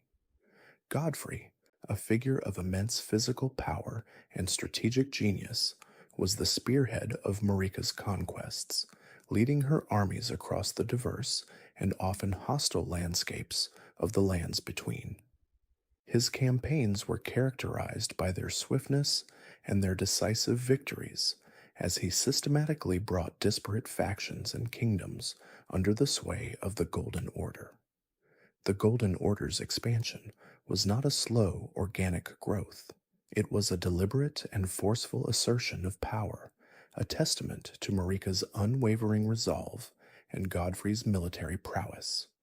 Every conquered territory, every subjugated people, added to the strength and legitimacy of Marika's new empire, solidifying her claim as the rightful ruler of the lands between.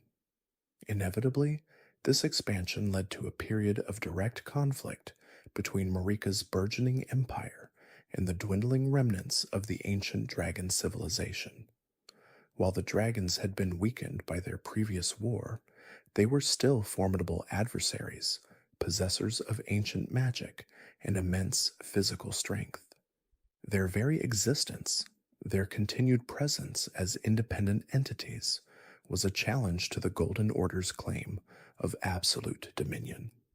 The clash was not a grand, unified war like the Dragon War. Rather, it was a series of skirmishes, sieges, and battles across various locations where the remaining dragons held sway. Each encounter, however small, was a struggle for survival for the dragons and a test of the Golden Order's resolve. The dragons, despite their diminished numbers, fought with the desperation of a cornered beast, defending their remaining territories and their ancient ways against the encroaching tide of the New Order. However, the Golden Order's military might, particularly the formidable Crucible Knights, proved to be exceptionally effective against the dragons. The Crucible Knights, an elite order of warriors who drew their power from the primordial crucible, the very source of life and creation in the lands between, were uniquely suited to combat the ancient beings.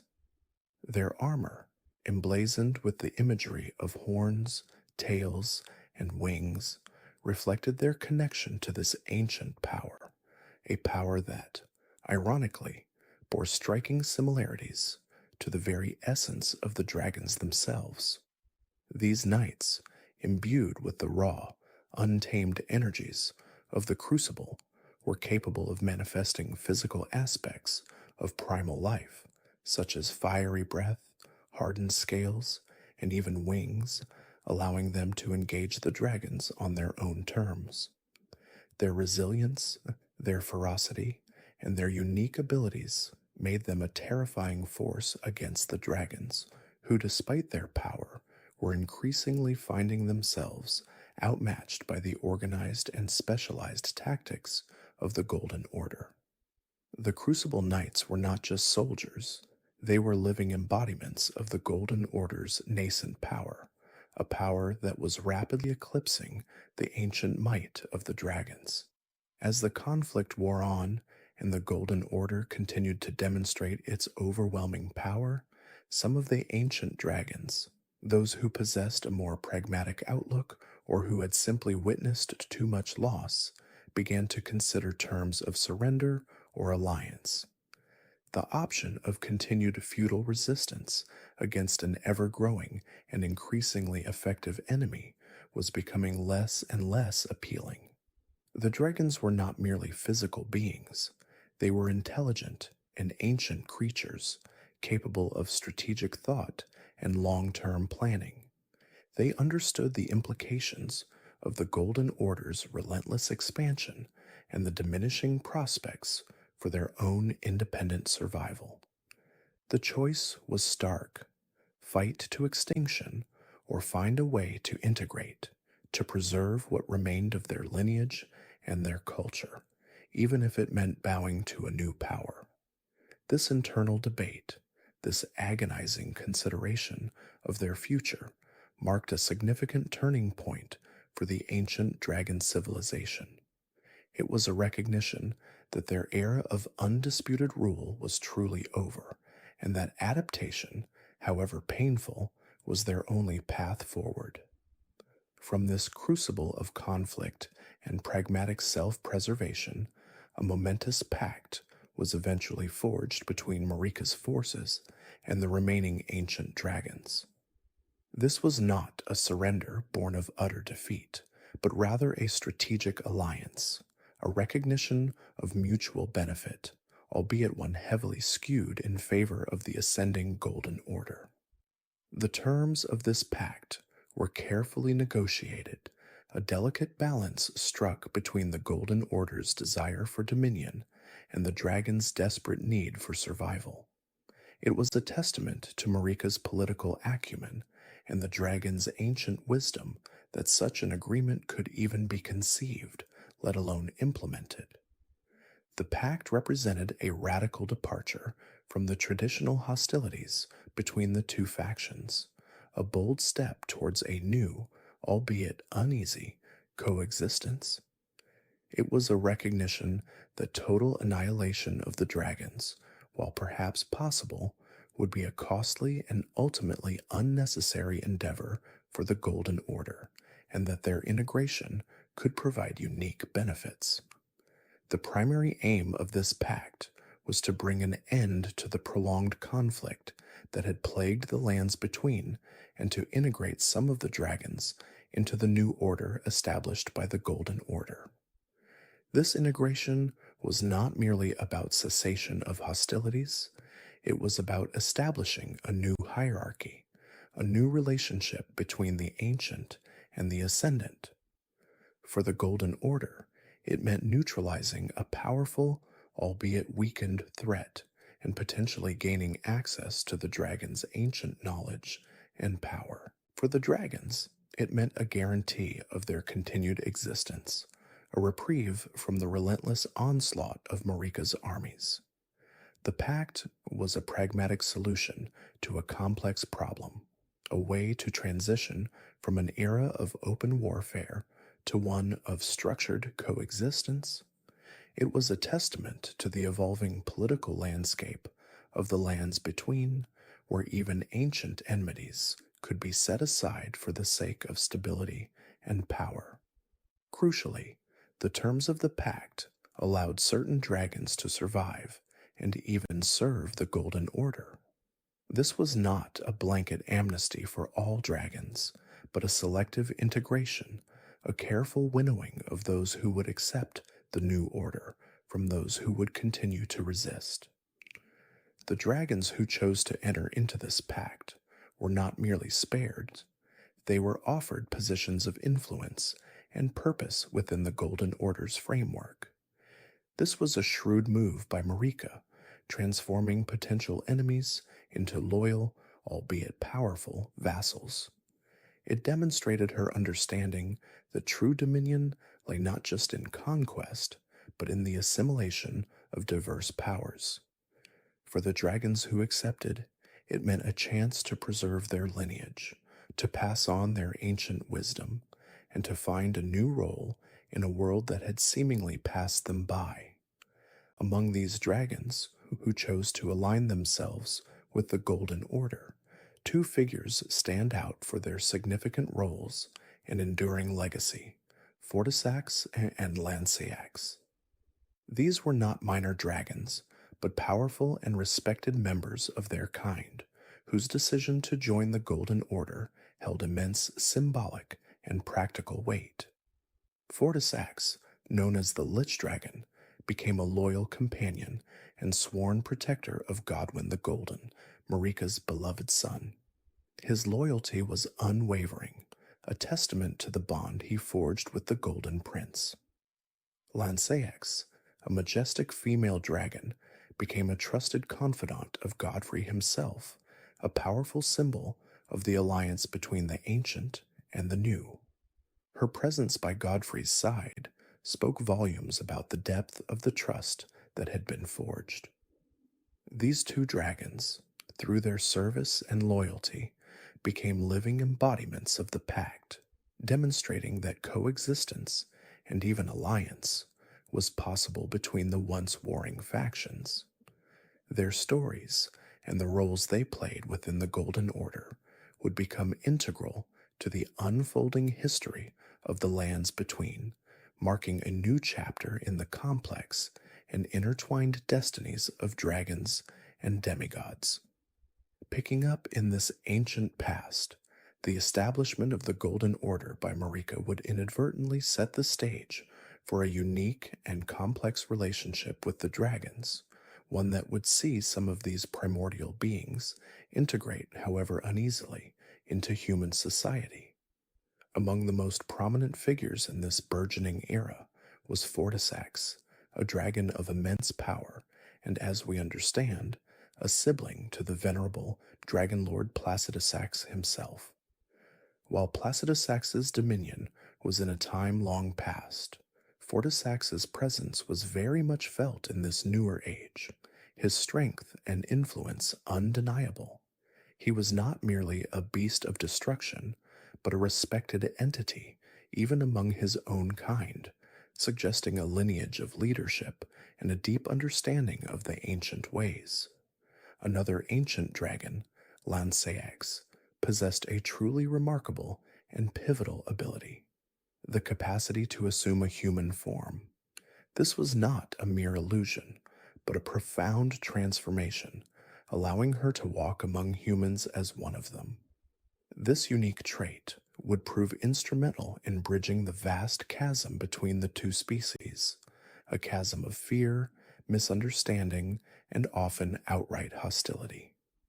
Fortissax, in a surprising turn of events for a creature of such ancient lineage, became known as the Dragon of the Redmane, aligning himself with the forces led by General Radon, one of Marika's demigod children.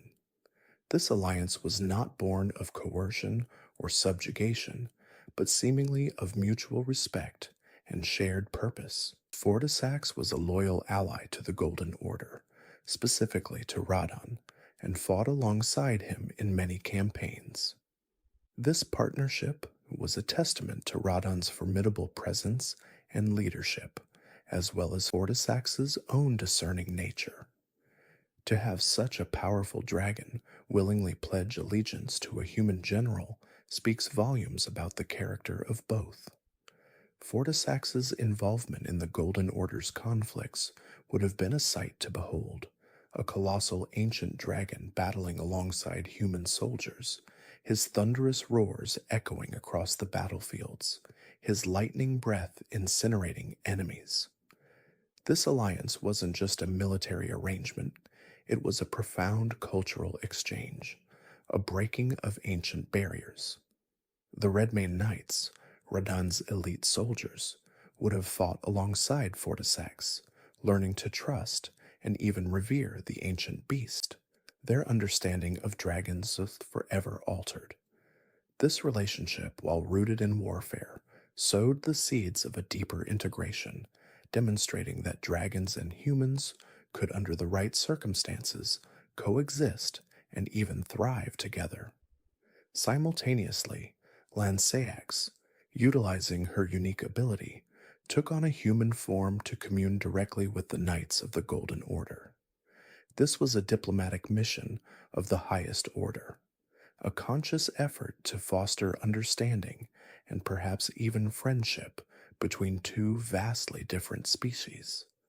Her human guise allowed for direct communication and diplomacy, bypassing the inherent fear and aggression that often characterized initial encounters. Imagine the shock and awe of Golden Order Knights encountering a seemingly human figure who, upon revealing her true nature, was in fact an ancient dragon. This direct interaction would have dispelled many myths and prejudices, allowing for a more nuanced perspective on dragonkind. Lanceax, in her human form, could articulate the dragon's perspectives, their ancient wisdom, and perhaps even their concerns, in a way that a roaring, fire-breathing beast never could. This was a crucial step in de-escalating potential conflicts and building bridges of communication. This period, marked by the integration of dragons like Fortissax and Lanceax, established a pact, a period of uneasy peace and integration for some dragons within the Golden Order's society. It wasn't a universal peace, nor was it without its tensions, but it was a significant departure from the outright hostility that had defined earlier eras. This pact represented a fragile truce, a recognition that not all dragons were inherently malevolent, and that some could even be allies. The Golden Order, in its expansive phase, likely saw the strategic advantage of such alliances, recognizing the immense power and ancient knowledge that dragons possessed. As a direct consequence of this unprecedented interaction and the visible integration of powerful dragons into human society, dragon cults began to emerge.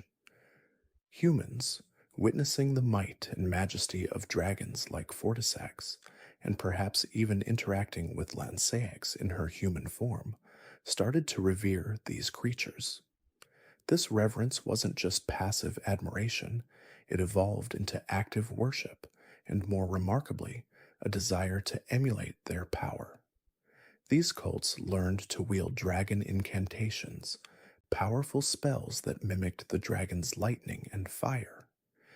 This was a profound shift in human understanding and capability, moving from simply fearing dragons to actively seeking to harness their essence. The knowledge of these incantations, passed down through generations of cultists, represents a tangible legacy of this pact, a lasting imprint of dragon influence on human magic. These cults would have gathered in secret, or perhaps in designated areas, practicing their draconic arts, their rituals often involving offerings or veneration of the dragons they sought to emulate. The allure of such power, the ability to command the elements as dragons did, would have drawn many to these cults, transforming them from fringe groups to significant, albeit often clandestine, movements within the lands between. The dragon cult of Farum Azula, an ancient civilization steeped in draconic lore, saw a renewed interest and interaction during this time. While Farum Azla's origins are shrouded in even deeper antiquity, this period of integration with the Golden Order likely brought its ancient traditions and knowledge back into the forefront. Perhaps emissaries from the Golden Order sought out the wisdom of Farum Azula, or perhaps the cult itself saw an opportunity to reassert its influence in a world where dragons were once again becoming prominent. This interaction would have further solidified the understanding of draconic magic and history within the lands between, providing a deeper well of knowledge for the burgeoning dragon cults. Farum Azula, with its floating ruins and timeless existence, would have served as a powerful symbol of the dragon's enduring legacy, a place where their ancient power still resonated. Despite this pact and the integration of figures like Fortissax and Lanceax, it is crucial to remember that many dragons remained untamed and hostile. The peace was far from universal. Vast numbers of dragons, particularly those dwelling in the wilder, less civilized regions like Kyled and the treacherous mountaintops of the giants, continued to pose a significant threat. These dragons, perhaps more feral or simply unwilling to bend to any human dominion, maintained their ancient, predatory ways. Kyled, already a blighted and dangerous land, would have been home to particularly aggressive and corrupted dragons, their scales often marred by the scarlet rot. The mountaintops of the giants, with its harsh climate and isolation, would have harbored ancient territorial dragons, fiercely protective of their domains and utterly indifferent to the politics of the Golden Order. The existence of these untamed dragons served as a constant reminder that the pact was a localized phenomenon, a delicate balance struck in certain areas, and that the true, untamed power of dragonkind still loomed large. The Golden Order, even with its dragon allies, would have still faced the daunting task of containing or eliminating these hostile elements, ensuring that the uneasy peace did not unravel. Ultimately, the integration of dragons like Fortissax and Lanceax set a profound precedent for future interactions between humans and dragons. It demonstrated that coexistence, even alliance, was possible, albeit challenging. This period laid the groundwork for a more complex understanding of dragons, moving beyond simple fear and into a realm of respect, reverence, and even shared purpose. The lessons learned during this time, both successes and failures, would echo through the ages, shaping the destiny of the lands between and the fate of both human and dragonkind for centuries to come. The very concept of a dragon knight, or a human wielding draconic power, stems directly from this pivotal era, a testament to the transformative power of these ancient alliances. Following the catastrophic Dragon War, a conflict that irrevocably altered the very fabric of the lands between, the surviving ancient dragons, once proud and dominant, found themselves in a world fundamentally changed. Their once unquestionable power and innate connection to the primordial forces of the cosmos was now undeniably diminished. The Golden Age of Dragonkind, a period marked by their unchallenged reign and profound influence, had ended with a whimper, replaced by an era of decline and adaptation, or for many, outright degeneration. This period, which we can broadly categorize as the post-Dragon War era, saw the once unblemished landscape of the lands between scarred and warped, mirroring the internal turmoil of its inhabitants. The scars of war were not merely superficial. The very earth itself groaned under the weight of countless battles, the land infused with residual magic, and the lingering corruption of destructive forces. For some dragons, those less resilient, or perhaps less connected to their ancient lineage, this changing world proved to be an insurmountable challenge.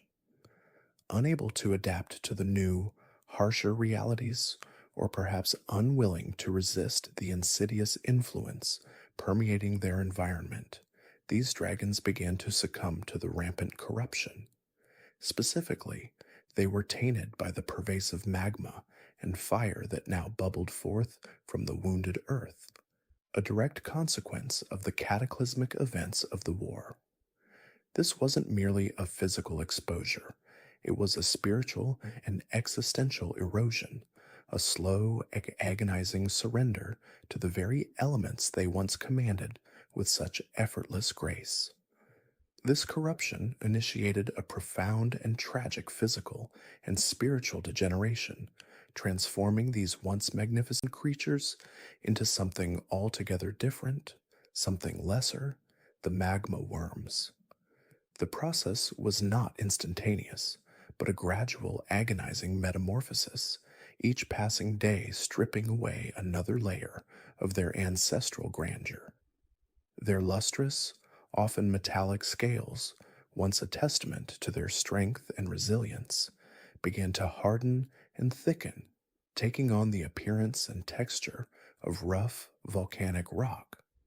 Their internal organs, once pulsating with ancient draconic vitality, became infused with molten rock, their very blood replaced by incandescent magma.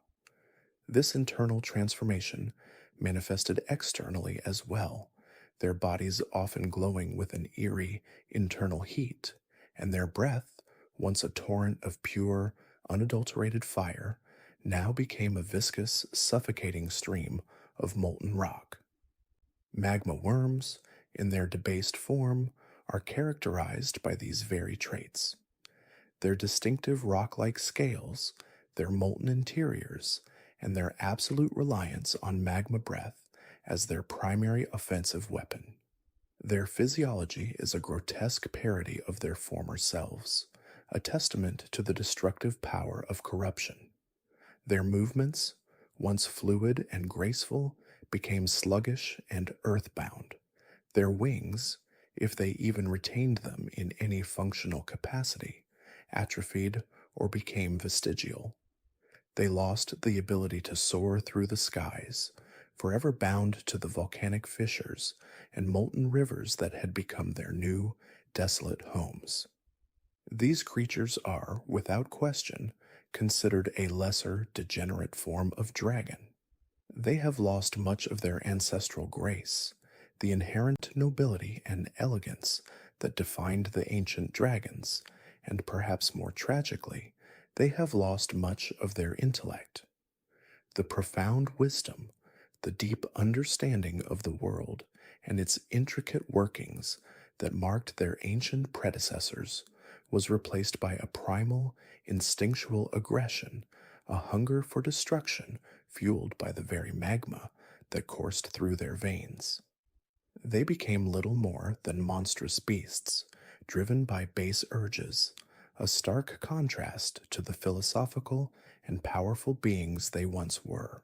The transformation into magma worms was a tragic consequence of the war's aftermath and the indelible scars left upon the land. It wasn't a natural evolutionary step, but a forced, agonizing decline, a testament to the devastating impact of prolonged conflict and environmental degradation.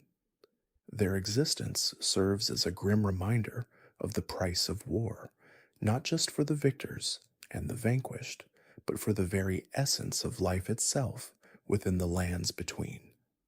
They are living monuments to a bygone era, their corrupted forms a constant searing pain in the heart of what was once a vibrant, dragon ruled world.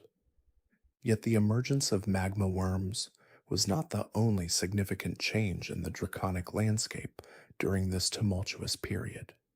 While the ancient dragons, those direct descendants of the primordial dragons, struggled with their diminished power and the pervasive corruption, other dragons, not of this ancient lineage, began to appear across the lands between.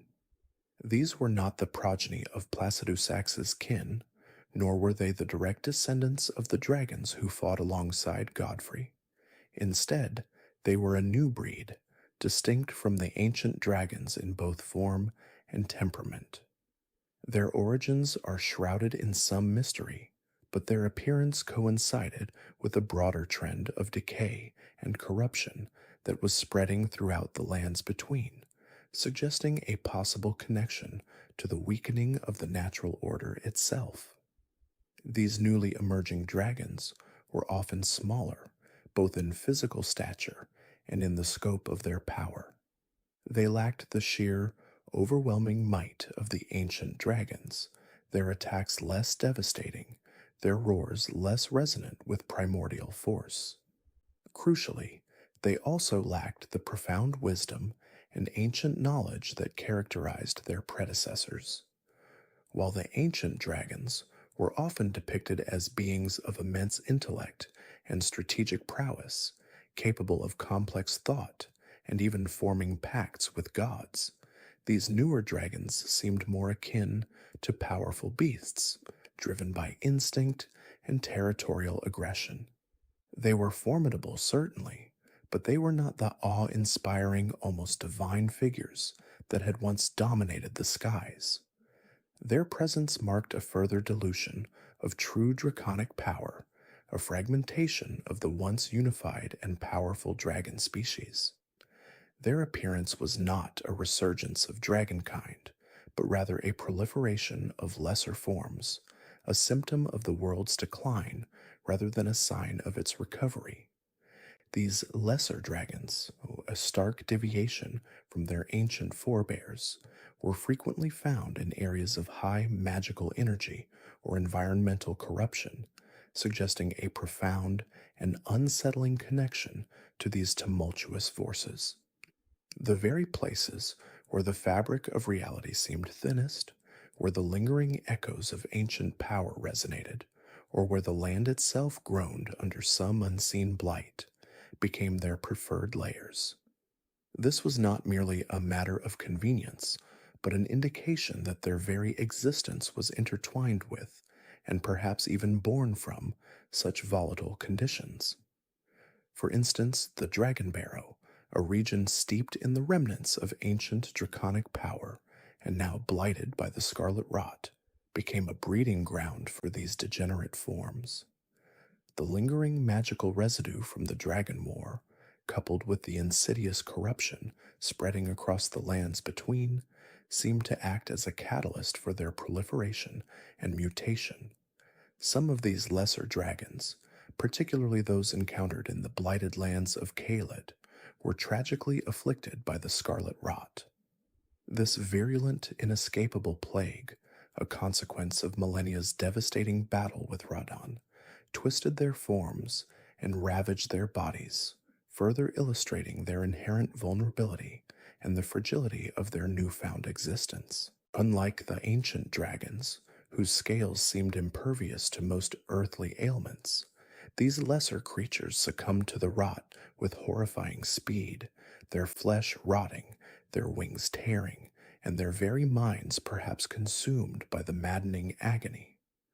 The sight of a dragon, once a symbol of unyielding power, now writhing in the throes of the scarlet rot, was a grim testament to the pervasive suffering that had gripped the lands between.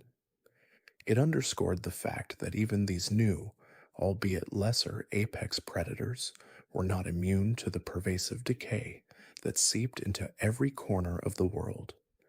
Their susceptibility to such a devastating affliction highlighted their diminished resilience compared to the ancient dragons, who, even in their decline, retained a certain inherent fortitude.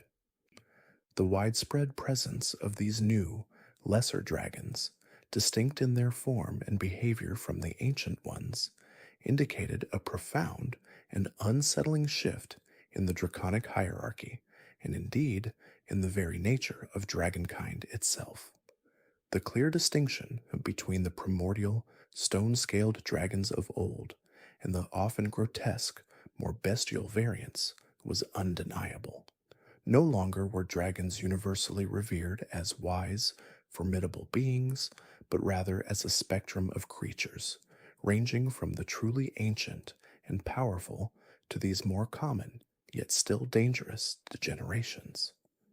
This shift wasn't a sudden cataclysmic event, but a gradual, insidious process, fueled by the lingering magical energies of a war-torn world and the pervasive decay that followed. It suggested a natural, albeit tragic, evolution, where the once unified concept of dragon fractured into myriad forms, each reflecting the changing environment and the diminishing grandeur of their lineage. The very concept of what it meant to be a dragon in the lands between was being redefined, not by their own will, but by the relentless pressures of a world in decline.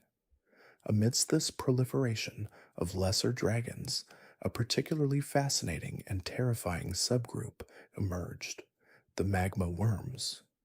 Creatures like magma worm Makar, encountered guarding the perilous ruin-strewn precipice, often held dominion over significant locations or vital resources. Their presence at such strategic points, like the winding path leading to the Altus Plateau, was no mere coincidence. It suggested a degree of intelligence and territoriality that set them apart from the more mindless, bestial, lesser dragons. These worms, with their molten blood and fiery breath, were living embodiments of the Earth's raw, destructive power, often found in volcanic regions or areas associated with intense geothermal activity. Their guardianship of key passages or valuable minerals indicated a more organized, albeit still primal, form of intelligence, hinting at a new, albeit twisted, form of draconic ambition. They were not merely beasts, but formidable guardians, their molten forms a testament to the volatile energies that now permeated the lands between. Their existence at these critical junctures served as a constant reminder of the dangers that lurked within the very heart of the land. The very existence of the magma worms served as a grim and undeniable reminder of the ancient dragon's fall from grace and the pervasive suffering that had afflicted the land. Their grotesque, serpentine forms, often fused with molten rock, stood in stark contrast to the majestic, stone-scaled perfection of the ancient dragons. They were, in essence, a corrupted echo of what once was, a monstrous byproduct of a world scarred by war and imbued with volatile, uncontrolled magical energies. Their very bodies seemed to weep molten rock, a constant, agonizing testament to the Earth's internal turmoil and the lingering wounds inflicted upon it. They were not just guardians of pathways, but living monuments to the irreversible degradation of the natural order. Their fiery breath and molten attacks were a manifestation of the land's own pain, a violent expression of its deep-seated anguish. To encounter a magma worm was to witness the physical manifestation of the lands between's suffering, a stark visual representation of how far the world and its draconic inhabitants had fallen. They were a living, breathing lament for a lost golden age. Despite their diminished stature compared to the colossal ancient dragons, these lesser dragons, in all their varied forms, still posed significant and often deadly threats to travelers, settlements, and any who dared to venture into their territories. While they lacked the sheer destructive power of a full fledged ancient dragon, their numbers, their unpredictable nature, and their often corrupted abilities made them formidable adversaries. A lone traveler might easily be ambushed by a pack of smaller, agile dragons, or find themselves incinerated by the fiery breath of a larger, more territorial variant. Settlements, particularly those bordering blighted or magically active regions, lived under the constant threat of aerial attacks, their defenses often proving inadequate against even these degenerate forms. The fear they instilled was real and pervasive, forcing communities to adapt, build stronger fortifications, or abandon their homes entirely. They were not merely nuisances, but genuine dangers, capable of inflicting widespread destruction and death, ensuring that even in their decline, dragons remained a dominant and terrifying force in the lands between. Their presence fundamentally altered the landscape of travel and settlement, transforming vast swathes of the world into perilous dragon-haunted territories. The emergence of these new, diverse draconic forms, from the scarlet rot-afflicted variants to the molten magma worms, unequivocally marked a new and unsettling era for dragons in the lands between. This was an era not of unified dominion or shared wisdom, but one characterized by fragmentation, degeneration, and an undeniable decline. The once clear lineage of dragons had splintered into a multitude of forms, each reflecting the chaotic and corrupted state of the world. No longer were they a monolithic power, but a collection of disparate, often hostile entities, driven by primal instincts or the lingering echoes of ancient territoriality.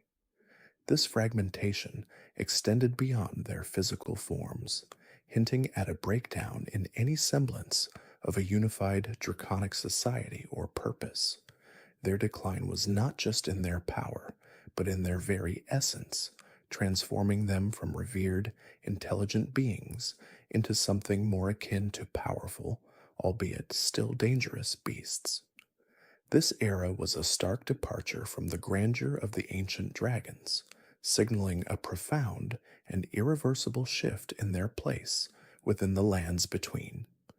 As this new era unfolded, the distinction between the ancient, wise dragons and these degenerate or lesser forms became increasingly clear, almost painfully so. The ancient dragons, even in their diminished numbers, retained an aura of primordial power, a connection to the very fabric of the world, and often a degree of ancient wisdom or philosophical understanding. They were beings of stone and sky, embodying an older, purer form of existence. In stark contrast, the lesser dragons, with their often corrupted forms, their susceptibility to blights, and their more bestial behaviors, represented a tragic degradation of that lineage. They were creatures of a broken world, their forms twisted by its suffering, their minds perhaps dulled by its pervasive decay. This growing chasm between the two types of dragons was not merely a matter of physical appearance or power, but a fundamental difference in their very being, their purpose, and their connection to the history of the lands between. It was a visual and experiential testament to the profound changes that had swept across the world, leaving no aspect of its existence, not even its most ancient and powerful inhabitants, untouched by the relentless march of time and decay. The ancient dragons stood as fading monuments to a glorious past, while the lesser dragons were the grim, living embodiments of a fractured and uncertain future. As the Golden Order's grip faltered and the age of the Erdtree began its slow, agonizing decline, new, or rather ancient powers stirred within the lands between. The shattering, that cataclysmic war amongst Marika's demigod offspring, fractured not only the political landscape, but also the very fabric of belief and order. With the unifying, if oppressive, presence of the Erdtree diminished, the subjugated entities of old found opportunities to reassert their dominion. Among those, none were more prominent or more terrifyingly majestic than the dragons. For centuries, under the iron fist of Queen Marika and her Golden Order, the dragons had been largely driven to the fringes, their ancient dominion usurped, their power curtailed, and their very existence often reduced to mere legend or the occasional isolated threat. The great dragon lord Placidusax, once Elden Lord, had vanished into the tempest beyond time, his two heads awaiting a god who would never return. Fortissax, the mightiest of the ancient dragons, had been corrupted by the death blight, his valiant efforts to save Godwyn the Golden ultimately failing, leaving him a shadow of his former glory. The vast majority of dragons that remained were either feral, like the many nameless drakes encountered across the lands between, or bound by some unspoken ancient pact, their true power dormant. But the shattering, occurring roughly at the close of the age of the Erdtree, shattered these bonds. The once unquestionable authority of the Erdtree, symbolized by its radiant golden light, began to wane, its blessings becoming more selective, its power less absolute. This weakening created a vacuum, a space for older primordial forces to resurface. The dragons, those magnificent, terrifying remnants of a bygone era, began to reassert their presence not as unified conquerors, but as powerful, independent entities, their roars echoing across the fractured land, a stark reminder of their enduring might. They were no longer merely obstacles to the Golden Order, but significant and increasingly active players in the lands between. It was in this turbulent era, amidst the chaos and despair of the shattering, that the practice of dragon communion, an ancient and forbidden ritual, began to spread like wildfire. Dragon communion, at its core, is the act of consuming the heart of a slain dragon. This grotesque, yet profoundly transformative ritual was believed to grant the practitioner a portion of the dragon's immense power, its formidable attributes, and even its very essence. It was a desperate grasp for strength in a world consumed by war, a shortcut to power that bypassed the conventional blessings of the Erdtree, which were by this point unreliable at best. The allure was undeniable. Imagine the strength of a dragon's scales, the fiery breath that could melt stone, the sheer unbridled power that coursed through their veins. For those who felt powerless in the face of the shattering's horrors, or those who simply craved dominion, Dragon Communion offered a tantalizing, albeit dangerous path.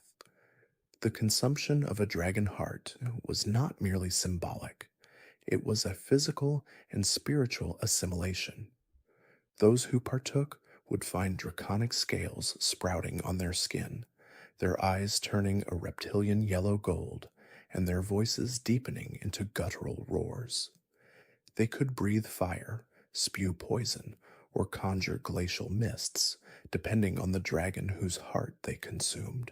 This transformation was often irreversible, a permanent mark of their communion, a testament to the profound shift in their very being. As the practice gained traction, cults dedicated to dragons began to emerge across the lands between. These were not merely groups of individuals who occasionally engaged in dragon communion. These were organized, fervent congregations united by their reverence for dragons and their shared pursuit of draconic power. They saw dragons not as beasts to be slain, but as divine beings, primordial gods whose power could be tapped into, whose essence could be absorbed. Their motivations varied. Some sought power for self preservation, others for conquest, and a few, perhaps, for a twisted form of spiritual enlightenment, believing they could truly become one with these ancient beings. These cults, by their very nature, were often found in isolated, forgotten corners of the lands between, far from the prying eyes of what remained of the Golden Order's authority. Their rituals were often secretive, their practices considered heretical by mainstream faiths. One such prominent location was the Dragon Communion Island, nestled off the western coast of Limgrave. This desolate, windswept isle became a nexus for those seeking draconic power. It was a place where dragons, drawn perhaps by some ancient instinct or a conscious understanding of the cultist's desires, would gather. Here they would offer their hearts to those who proved themselves worthy, or perhaps simply bold enough to challenge them and claim their essence. The island was a grim testament to the growing influence of dragon communion, its shores littered with the bones of dragons and the remnants of those who failed in their quest for power. Yet the true epicenter of the dragon communion cults, the place where their devotion reached its zenith, was the Cathedral of Dragon Communion in Caelid. Caelid itself, a blighted, crimson-stained wasteland, was already a land of decay and monstrous life, a fitting backdrop for such a dark faith. The cathedral, a grand, crumbling edifice, once perhaps a place of worship for a different deity, had been repurposed, its altars now dedicated to the dragons. This was not merely a gathering spot, it was a central hub for the most devout practitioners, a place where rituals were performed with chilling regularity, where the air hummed with the raw power of consumed dragon hearts, and where the faithful sought to deepen their connection to these primordial beings. Within the Cathedral of Dragon Communion, the faithful would gather, their bodies often already bearing the telltale signs of their communion, the yellowed reptilian eyes, the patches of scales on their skin. Here they would offer their prayers, not to the Erdtree or the Two Fingers, but to the ancient dragons, to the very essence of power that pulsed within the hearts they consumed. The rituals were elaborate, often involving the sacrifice of freshly claimed dragon hearts upon the altar, a gruesome display of devotion. It was a place of transformation where individuals shed their humanity, embracing the draconic, becoming something both more and less than they once were. The cathedral served as a beacon for all who sought to truly become one with the dragons, to transcend their mortal forms and embrace the raw, untamed power of the ancient world. It was a dark mirror to the faith of the Golden Order, a testament to the resurgence of primordial power in a shattered land. The insidious transformation, a chilling consequence of partaking in the dragon communion, was not merely a superficial alteration. It was a profound, systemic integration of draconic power into the very essence of the human form, a physical manifestation of the ancient dragon's might asserting itself within a new vessel. This was not a mere cosmetic change, but a deep-seated metamorphosis, altering bone, flesh, and spirit alike. Those who consumed the hearts, believing they were embracing a path to apotheosis, found themselves slowly but inexorably losing their original features, their humanity eroding with each new scale that sprouted, each claw that elongated. The skin would toughen and take on a reptilian sheen, eyes would narrow and glow with an unnatural intensity, and the very structure of their limbs would begin to contort, hinting at the powerful ancient forms they sought to emulate. This process, once begun, was often irreversible. A one-way descent is into a hybrid state, leaving behind the vestiges of their former selves. The loss of humanity was not just a physical one, but a spiritual and psychological one as well. Memories could blur, attachments to their past lives could fray, and their very perception of the world could shift, aligning more with the ancient, predatory worldview of their draconic patrons. Yet for the cultists, this profound and often grotesque transformation was not a deterrent, but the very goal. They viewed it as a path to apotheosis, a sacred journey towards becoming closer to the ancient dragons, those primordial beings of immense power and antiquity. To them, the shedding of human form was not a loss, but a liberation, a step towards a higher state of being, a communion with the divine. They believed that by embracing these draconic aspects, they were tapping into a power that surpassed the limited scope of human existence, a power that could rival even the gods or the Golden Order itself. This belief was fueled by a deep reverence for the dragons, seeing them not as mere beasts, but as ancient deities, embodiments of primal forces that predated the Erdtree and its dominion. The legends of the ancient dragons, their immense power, their immortality, and their connection to the very fabric of the cosmos, resonated deeply with those disillusioned by the Golden Order's increasingly rigid and often hypocritical tenets. It is crucial to understand that the hearts consumed in these rituals were not always, or even primarily, taken from defeated dragons in acts of conquest. While a valiant tarnished might claim the heart of a fallen dragon as a trophy, the cultists' methods were often far more nuanced, and in their own twisted way, devotional. Many of the hearts utilized in the dragon communion were offered willingly by lesser drakes, those smaller, less intelligent, but still draconic creatures that populated the lands between. These drakes, perhaps drawn to the cult's reverence for their ancient kin, or perhaps simply responding to some primal instinct, would present their hearts as a form of sacrifice, a contribution to the grander communion.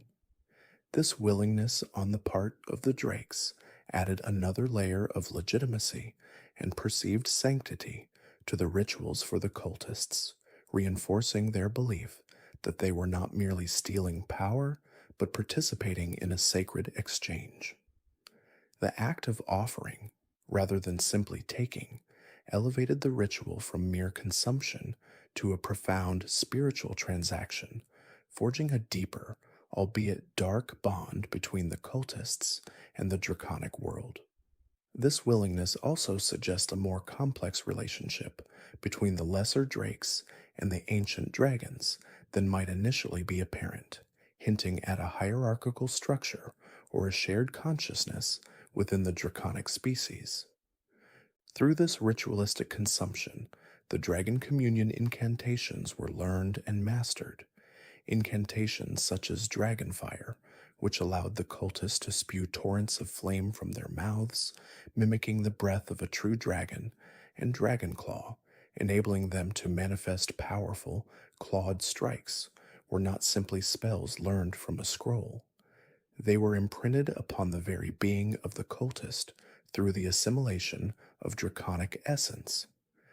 The heart, as the seat of a creature's power and spirit, served as the conduit for this transfer. Each consumed heart imbued the cultist with a fragment of draconic might, unlocking these primal abilities. It was a visceral, almost instinctual form of magic, bypassing the intricate scholarly methods of traditional sorcery or the faith-based devotion of standard incantations. The power was not invoked through prayer or arcane formulae, but manifested directly from the draconic essence within. This made the Dragon Communion incantations uniquely potent and terrifying, as they were not merely cast, but became a part of the cultist's physical and spiritual being. The more hearts consumed, the more powerful and varied the incantations they could wield, and the deeper their transformation became. This direct, internal manifestation of power was a stark contrast to the external channeling of power seen in other forms of magic in the lands between, further setting the Dragon Communion cults apart. The motivations of these cultists were as varied and complex as the individuals who joined their ranks. For some, it was a raw, unadulterated hunger for power. In a fractured world, reeling from the shattering, where strength often dictated survival, the promise of draconic might was an irresistible lure. They sought the ability to dominate, to overcome their enemies, and to carve out their own dominion in the chaotic landscape. These individuals were often ruthless, pragmatic, and saw the dragons as tools to achieve their own ambitions, viewing the transformation as a means to an end. They cared little for the spiritual aspects of the communion, only for the tangible benefits it offered in terms of combat prowess and destructive capability. Their reverence, if it existed at all, was born of fear and a desire to emulate rather than genuine devotion. They might have been disenfranchised soldiers, desperate outlaws, or ambitious warlords seeking an edge in the endless conflicts of the shattering era. However, for others, the motivations stemmed from a genuine and profound reverence for the ancient dragons. These cultists saw the dragons not as mere sources of power, but as venerable, primordial beings deserving of worship. They believed that the Golden Order, with its rigid dogma and its suppression of older faiths, had alienated humanity from true power and wisdom. For them, the Dragon Communion was a return to older, more primal forms of worship, a rediscovery of a spiritual connection that had been lost or deliberately suppressed. They might have been scholars disillusioned by the Erdtree's teachings, mystics seeking a deeper understanding of the cosmos, or simply individuals drawn to the raw, untamed majesty of the dragons. They sought not just power, but enlightenment, a connection to the ancient truths that they believed the dragons embodied. Their transformation was a spiritual pilgrimage, a way to honor and become one with their chosen deities. They might have been driven by a desire to restore the dragons to their rightful place as revered entities, or to simply live in harmony with these ancient beings, embracing their ways. Ultimately, these Dragon Communion cults represented a profound rejection of the Golden Order's dominion and its established religious hierarchy. The Golden Order, with its emphasis on the Erdtree,